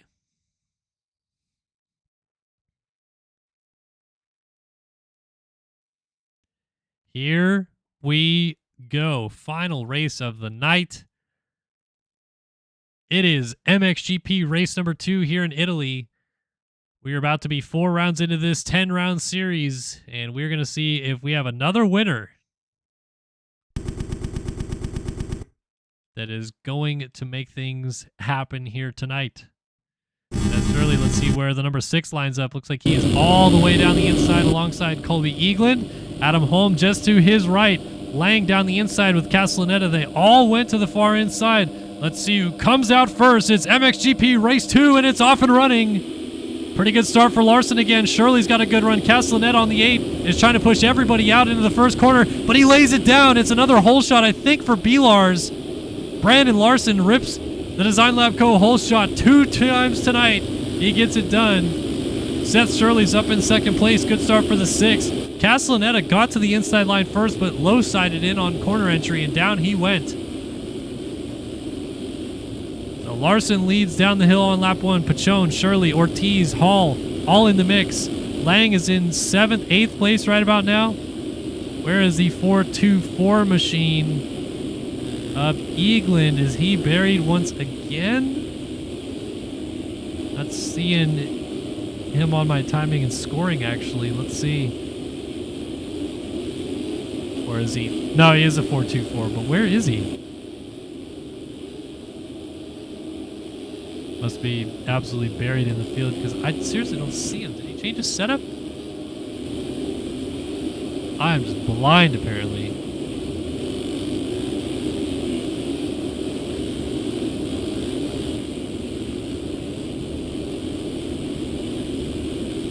Dude, I don't know. I must be blind.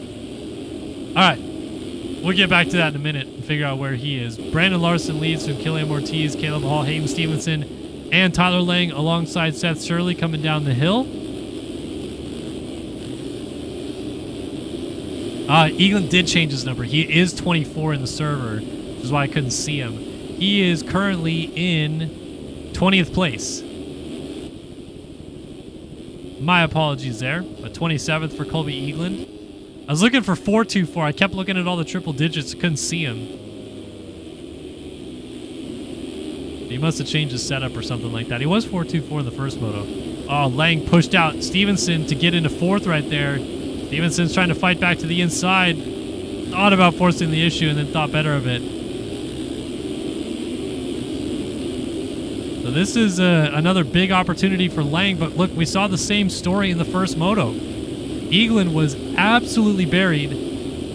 Lang crashed all the way back to him, then they fought through the field together and ended up 3rd and 4th respectively in the moto with Lang getting the upper hand. So if you're Lang here, this is where you got to take advantage, man. You got to go get these guys and win this race if you can. Larson was really good, top 5 in the first moto, but everybody else was not really a factor at the front of the field. Ortiz, Caleb Hall, not factors. And look at this, he's going to jump by Caleb Hall into 3rd. I think Lang knows this, though. That's what champions are made of. They take advantage of opportunities like this, and if he lets 2 go by the wayside today when he could have probably went off and won that first moto, had an even bigger points haul back in his favor, I think he's going to regret not having things go that way. Larson under attack from Killiam Ortiz. Ortiz launch. Oh, because Larson shorted the double, and down goes the leader. Killiam Ortiz takes over at the front.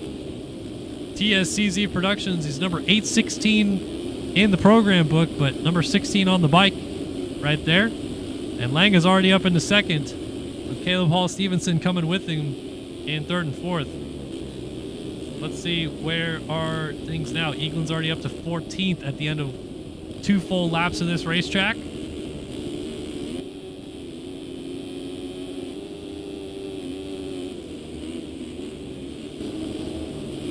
Oh, our leader! Oh, I thought he was going down. That was a big swap into that corner. Rear end caught awkwardly. A nice save by Killiam Ortiz. So, matching gear sets more or less for our leaders. I think Lang stuff is like a custom set, though. No, I guess. Well, yeah. It's not the same. That is like the... That's like the Wither set right there. No, that's the psychedelic set that they released at Fox. Is this the Wither set? It's a... Oh, it's JIBR.co gear. I keep thinking it's Fox because he's in Fox boots. This setup is cursed, bro. What is this? Showy helmet, Oakley goggles, JIBR.co gear, and Fox boots with Fox clubs, and the wrist brace on the right side, the wrist watch on the left. I don't think you can see the wrist watch from this view. There's the wrist brace. The setup is interesting to say the least. Oh, and Ortiz goes down from the lead. OJ'd onto the flatlands there, and down he goes. T-Lang to the front. Caleb Hall up in a 2nd. Ortiz, careful with the tracker entry as Tom Quinault comes into the picture in 3rd. He'll get by him. Evoke gear, that's what it is.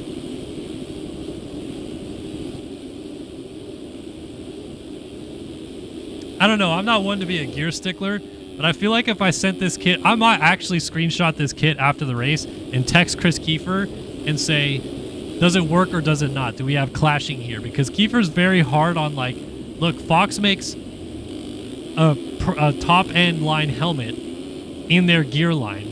So you can't mix and match with it. Obviously, Bell kind of sneaks by because they do it with Pro Circuit. But more or less, if you run Fox boots, you should be Fox head to toe. Like, Fox boots goes with Fox gear head to toe. That's his rules, by the way. I'm just saying, I don't really give a crap. That's what he says. It goes well. I mean, obviously, the colorways match and all that stuff, but I can't remember anyone wearing a showy helmet with Fox stuff.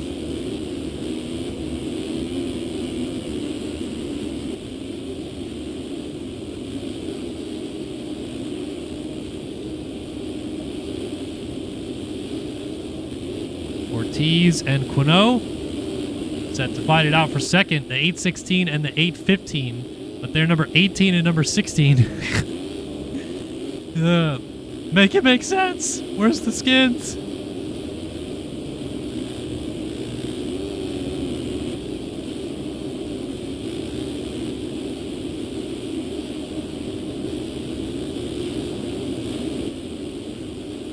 Couple foreign riders though going at it. Are you asking if you should protest Austin for passing you on the last lap by jumping onto the wall?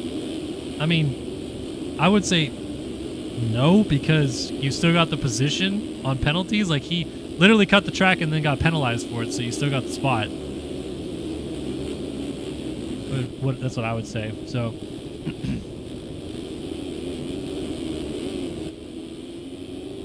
what happened is on the final lap of the MX2 race, Partolo...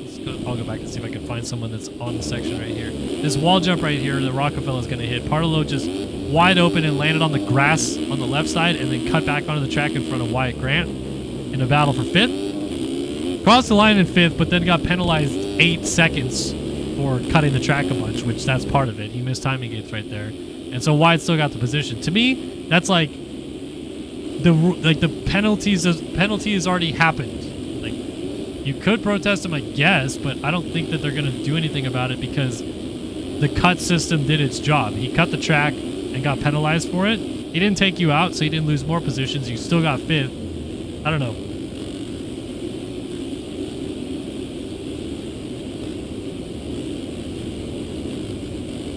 That's my take on it, at least. All right, let's get back up to our lead groups. Lang, Ortiz, Quinault still separated by a little bit, and then Seth Shirley is getting into the mix. They would love to make this a JIBR.co 1-2 finish today. And hello, Colby Eagland is getting into the mix here. He's up to 6th already. He was in 27th place on the first lap. We're 9 minutes in. He is up to 6th.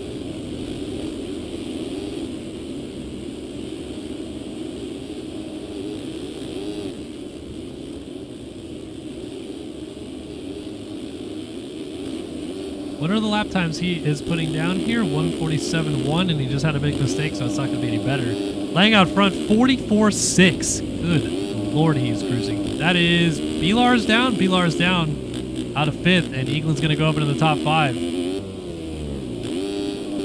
Now, this is some critical damage limitation right now from Colby Eagland. Both motos had to come from way back and got a 4th, and now is already into P5. 48.7, even with a big mistake, and he's got his eyes set ahead. Seth Shirley and Killian Ortiz set to do some battling up the road.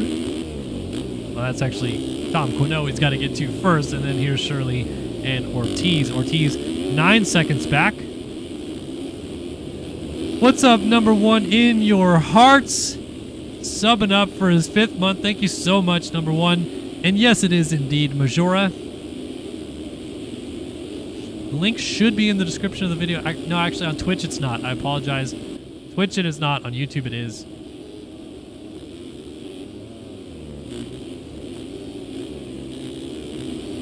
The Lang was breaking away, but it's kind of stabilized a little bit. That 10-second range made a little mistake halfway through this lap that allowed Ortiz back under the 10-second range. And Seth Shirley has moved up into 3rd. Quinault, and here's Eagland. So Eagland's now 19 seconds off the lead, and this lap might be even better than we give it credit for here. It's probably going to be in the 46 range, I would assume, based on how quickly he got to Quinault's rear fender.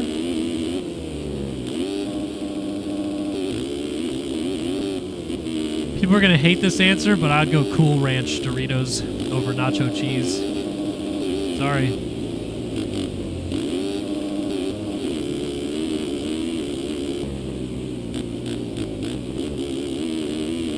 45.6. Look at him go. Meanwhile, Frank Jackson, 44.4 for the best lap of the race in P11. Remember, our Moto 1 winner is Eagland's down out of 5th. And going by is Larson. Is Stevenson going to get there? No. Eagland controls the inside. There's Schaefer, there's Hall, Boardman, and our Moto 1 winner, Frank Jackson, is into 11. Getting around Boardman, he's going to go up to 10th. Maybe? Contact, Boardman slides out, and Castellaneta is right behind him, so that's 1st and 2nd in the first moto right now, battling with each other. Lang is leading this race and winning the Grand Prix with a 3-1 performance, but these two need to work together and get up there if they want any fight, or any shot, I should say, at winning this race and the Grand Prix.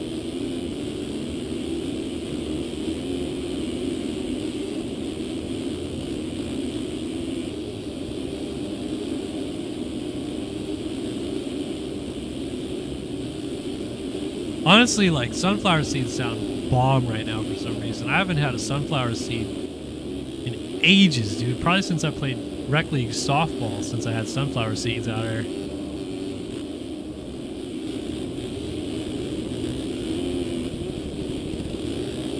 Bilar is down again, and this time it's going to cost him 4 or 5 positions. Caleb Hall down the inside. Bilar's was in 4th, 5th? It was ahead of Eagland, right? He's going to get back by Caleb Hall. So he only dropped to 7th, I guess, but he's got all these guys right here. Schaefer, Castellaneta, Jackson got passed by Castellaneta. Castellaneta's up to 10th.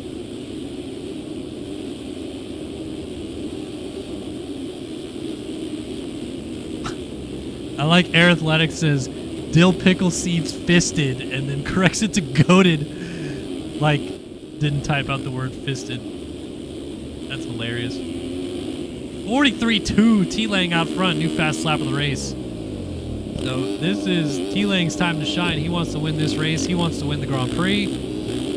And maybe, just maybe, get back into a points lead situation. But as I say that, he's down in a really awkward spot on the uphill. And to get going, he's got to just hope the rear tire hooks up. It does, and he gets going now.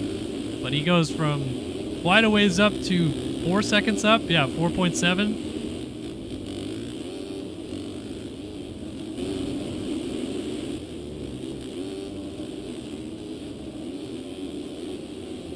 Beerman or Antonelli? I don't know, man. I don't think I've seen enough of either of them. Kimi Antonelli is a sick name. And honestly, I hope for Italy's sake that he is their next Grand Prix winner. They haven't had a Grand Prix winner since Fisichella? Giancarlo Fisichella, the last time an Italian won a Grand Prix? In 06? God damn, 18 years?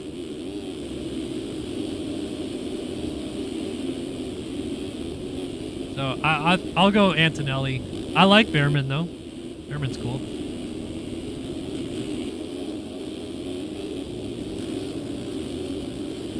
Lars and Castellaneta having a good tussle here for 6th. Caleb Hall right behind them as well. Stevenson lurking in the background. Castellaneta thought about an inside move, but Larson gets to the line first.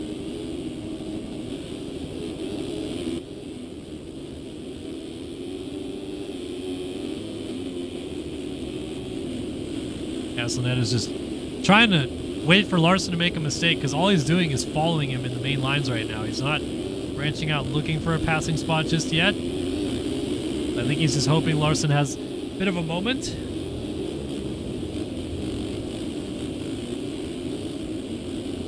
Jumping down onto the bank. Thinks about the inside. Doesn't quite get there fast enough though. Good fight though between the two of them.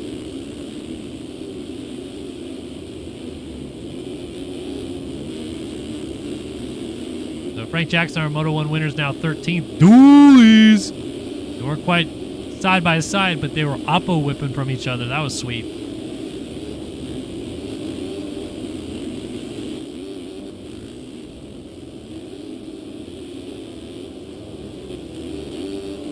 Okay, so Gustavo in chat just said that Deegan shouldn't be the only star rider that's capable of winning a race. Whoa, as Castellaneta gets by Larson. And like, I don't know who has amnesia. I don't know who we gotta like get back on the track with or whatever. Jordan Smith and Nate Thrasher won races this year, people. I know it's tough to believe. It's like, I don't know if I gotta pull teeth out or something like that, but Star has other people that won races this year.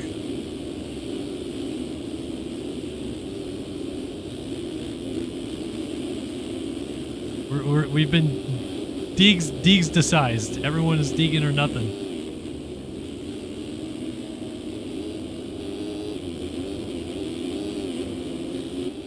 Larson cutting through the tough blocks right there. Gonna get some penalties. People don't like that.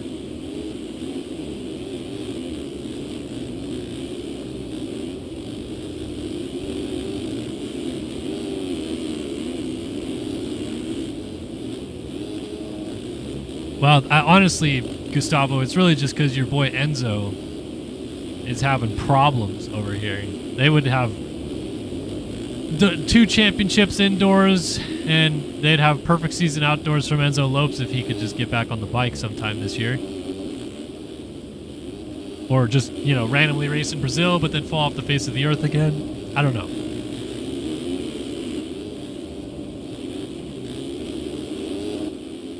Lang still leads this thing 17.5 minutes in, but Seth Shirley's on Killian Ortiz for second, and he might get him coming down the hill right here. Oh my goodness, how did... Oh, they did hit Austin Bear. I thought they somehow split by him. But they did not. Seth Shirley does get into the side of Austin Bear. Killian Ortiz maintains second.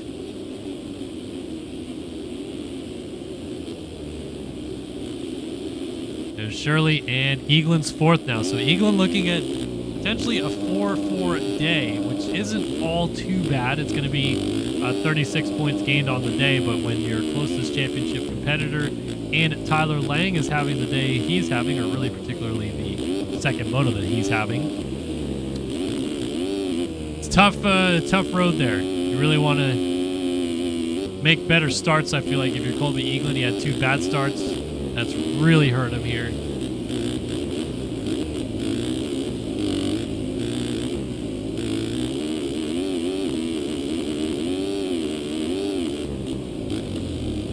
It was a 9-point gap coming into today. So first moto, Lang gained 2 points on him, and right now he's getting another 7. So Eaglin's really got to go get up on the box in this moto, or else he's going to have the red plate be shared with he and T-Lang going into the next Grand Prix.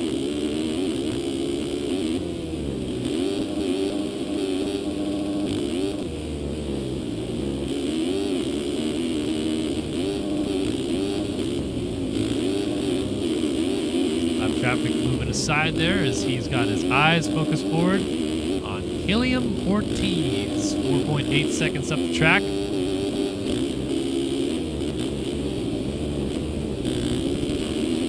And heard a bike rumbling, but it was not Ortiz, it seems.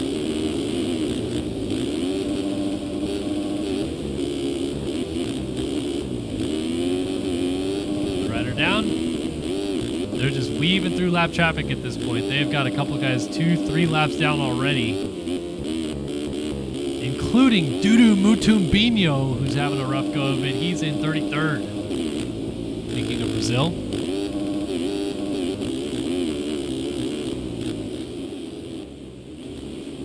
JIBR.co 1-2 though right now. Lang and Seth Shirley out front. Cruising. 20 minutes in, 10 minutes and 2 laps to go. Lang's only got a 13-second lead. I thought it was bigger than that, but it is been hanging out.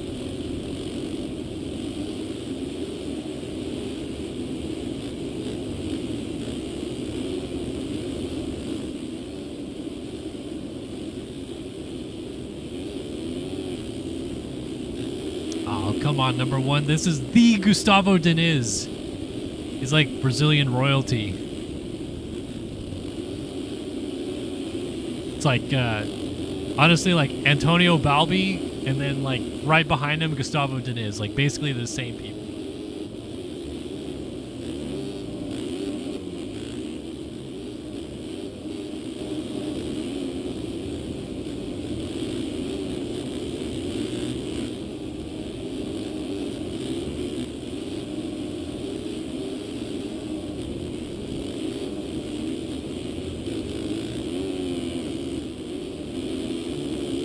Look at Eaglin, man. He is inching that gap down to Ortiz. It's about 2 seconds now. It's just building up to a battle, but it's not quite happening yet.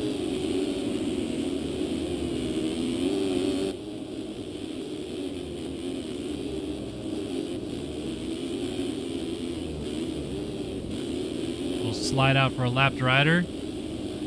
The thing that is the troublesome part of battling right now for the front group is they just keep running into groups and groups of lap traffic.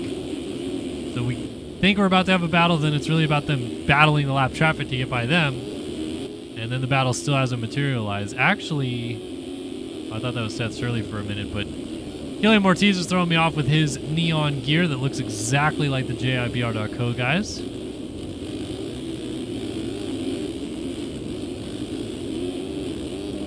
Down to the final 8 minutes plus 2 laps of this, though, and Eaglin is just trying to get onto the podium. Salvage his red plate. He'd be up 2 points if he can get by Ortiz.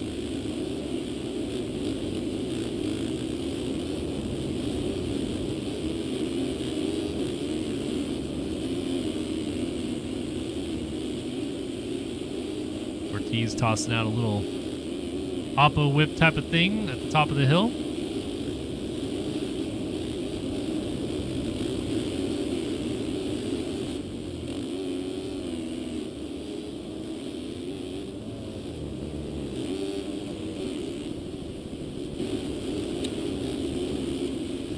So T-Lane continues to lead 14 seconds ahead. 1:45 for both Lang and Shirley last time by. They are cooking. And then Ortiz, and here's Castellaneta behind Eagland. Austin Schaefer is in 6th. There's Frank Jackson. He's made it up to 7th. Is he going to miss the podium today, too? That's not going to help. Caleb Hall goes by, and he is back to 8th. Not been a good moto for our Moto 1 winner this time through. Lang just hopping the bumps at the top of the hill. On his way to a potential Grand Prix victory. 3-1 performance gets it done.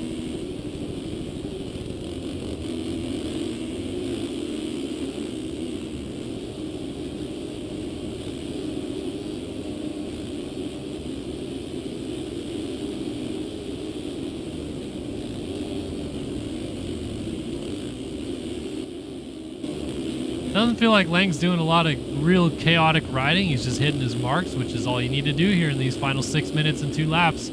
As that fight for third continues to build, Ortiz working through the lapped riders. As Eagland inching up behind him now. And they are set to duel it out here for third on the racetrack. Good turnaround ride for Kilian Ortiz, who was 15th in the first moto, but now he's got an earful of Colby Eagland, and this battle we've been waiting 3 or 4 laps to come together is finally here. Let's see what happens. They jump down the hill nearly side by side. Oh, outside for Eagland, inside here. No, Ortiz got to the spot first. Now Eagland's to the inside here. They're going to be side by side coming down the hill. Ortiz just backs out of the challenge, wants no part of trying to double alongside of him. And into third place goes Colby Eagland. Penny. Cody Penwell's still around? Jesus, man, I haven't heard that name in like a decade. Try to get Jeremy Smith to race in Brazil. Come on. Look him up.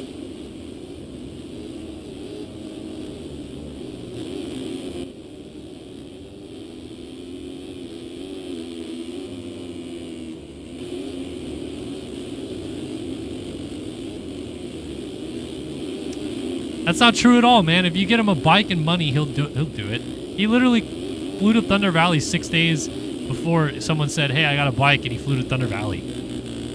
Qualified straight in like nobody's business. Freaking BMX legend out here.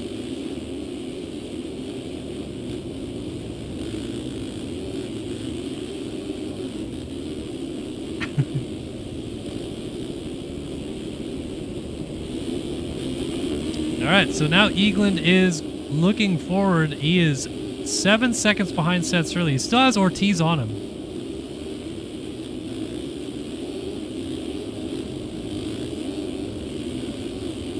All right, well, as his official manager, I'm going to have a talk with Jeremy Smith about this. We are leaving money on the table, and we do not like this.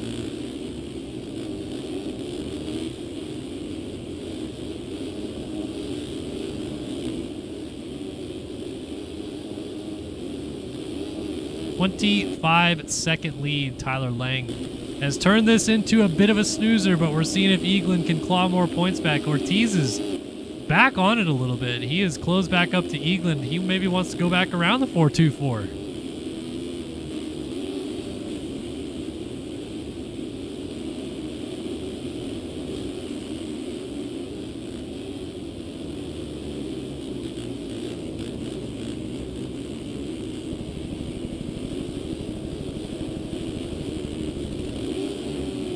no, Eaglin, a mistake.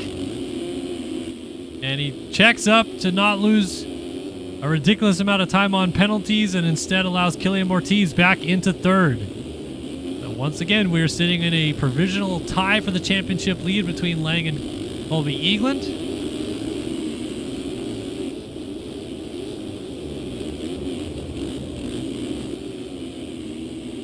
They drop off the top of the hill. Ortiz goes to the middle. Eagland looking inside, but not close enough.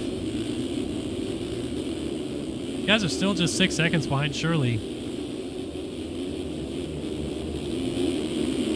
Yes, Harrison, I can give you a rundown of the top 3, I believe, in the overalls. Let me just remind myself as Ortiz goes down and Eaglin goes by. Ortiz was riding so well for so long, but finally it comes undone with that crash right there. So Evan Holt won the Grand Prix in MX2. He went 1-2. Seth Carr went 3-1 for second.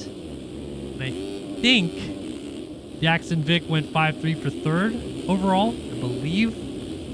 Because Austin Parlow went 2-6, so that would be a wash. Parlow would have gotten fourth overall, but tied Jackson Vick. So Jackson Vick third overall. Don't know who would be fifth overall, though. Can't math right now.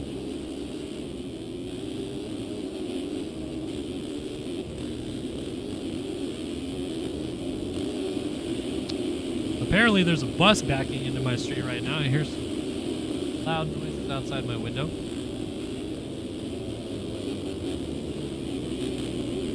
All right, we got a battle for second place, a Bruin, and actually it's over. Eaglin got by Shirley. As I was trying to give that rundown of the MX2 stuff, but Eaglin's up to second. So just like that, he goes from fourth to second in the sequence of a lap. And now is looking at a 4-2 day to Lang's 3-1. Might still salvage second overall on the day, which is a pretty big deal, and not lose too many points in the process. He only lost 2 points in the first moto, 3 points this moto. Is a 9-point championship lead coming in. He's going to leave 4 points up still as Shirley went down, so Eaglin's got plenty of time in hand now. So if you're Lang, you've got to be probably a bit annoyed with this situation because you had a opportunity, especially with your teammate playing a little bit of a blocker and Seth Shirley, to really pull some points back on Eaglin, but he might not care too much either. It's only the 4th round, 5 points between the two of them, 6 rounds to go. A lot of time left in this championship, and we're in for one heck of a fight between the two of them, but Lang is going to get the better of him today as 2-lap board is about to come out. 2 laps to go this time by here in Majora.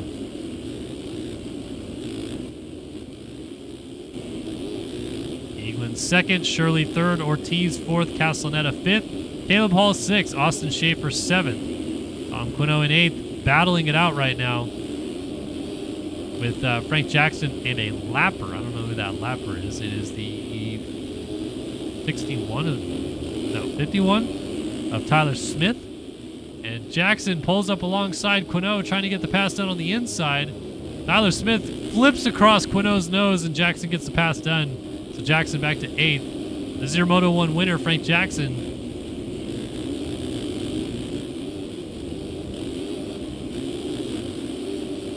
Jackson is going to be quite annoyed, I think, with this second moto. Never really got going like he did in the first, and certainly had the speed today to win the Grand Prix. First moto was evident of that, but this time around just didn't work out for the 28. And I think the 1.8 that he's putting together as well is going to miss the box, which is a shame. 3-1 for Lang, 4-2 for Eagland. Shirley with a 7-4 isn't going to beat a 1.8. Actually, he might still make the podium. Yeah, I guess he would because Castellaneta... Nope. 2.5 Castellaneta beats a 1.8, I think, by a nose. Because better second moto score for Castellaneta, they would tie, I think, on points. Crazy how that all comes together, though. And, oh, Shirley is back behind Ortiz. Killian Ortiz now up into third. So Seth Shirley having some problems here late in the moto. around some lap traffic there, but not really working out how he had hoped. I think really he and Lang had envisioned going 1-2 this moto. For surely it'd be a good turnaround to go 7-2 on the day. Ortiz is just not doing that downhill double anymore. He's rolling and tripling down the hill. But Shirley still would love to go 7-3 instead of 7-4. 7-4 not going to feel too good. Neither will 7-3 for a man of Seth Shirley's caliber, but at least a little bit of silver lining. He'll get on the podium second moto if he can get Killian Ortiz. Ortiz has ridden such a good race. He's been mixing it up with these guys this whole time. And now he's got to get one more lap in to finish third in this moto after 15th in Moto 1. Can he do it?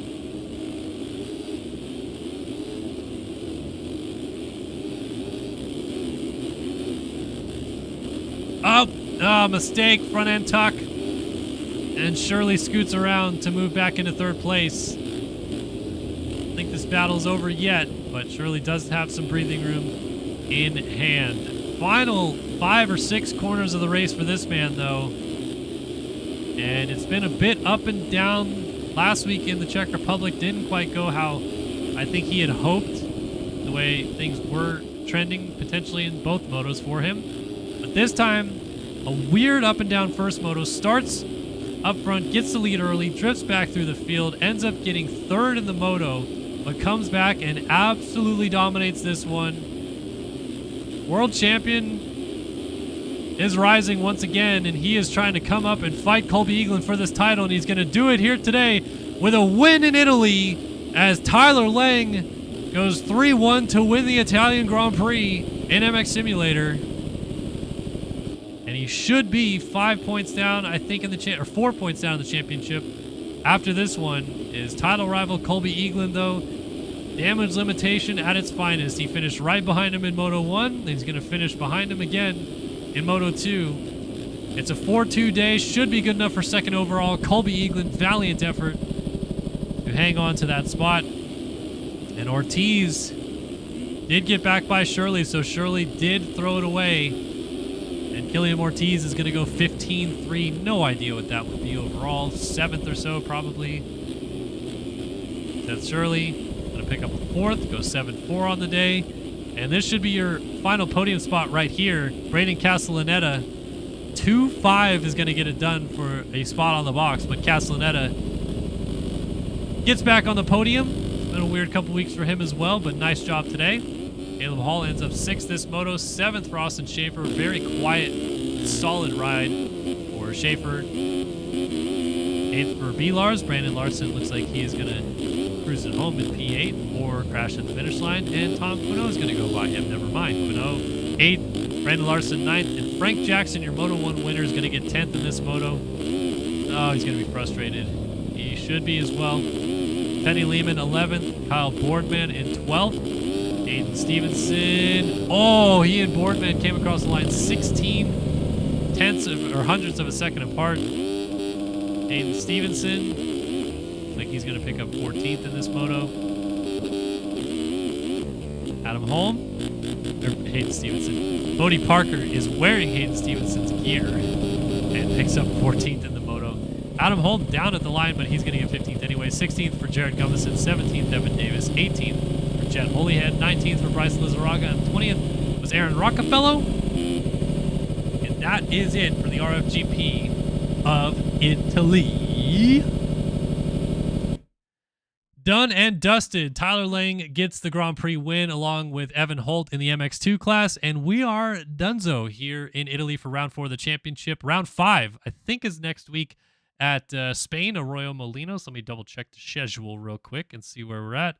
No, excuse me. We are off next week. No GP next Monday. So won't be here for that. Don't join us for that.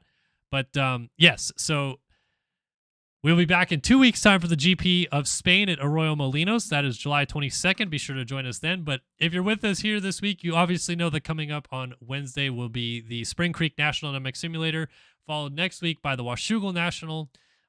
In the, what is that, the 15th or so of July? No, the 17th of July and the 10th of July this week for Millville. So it should be fun.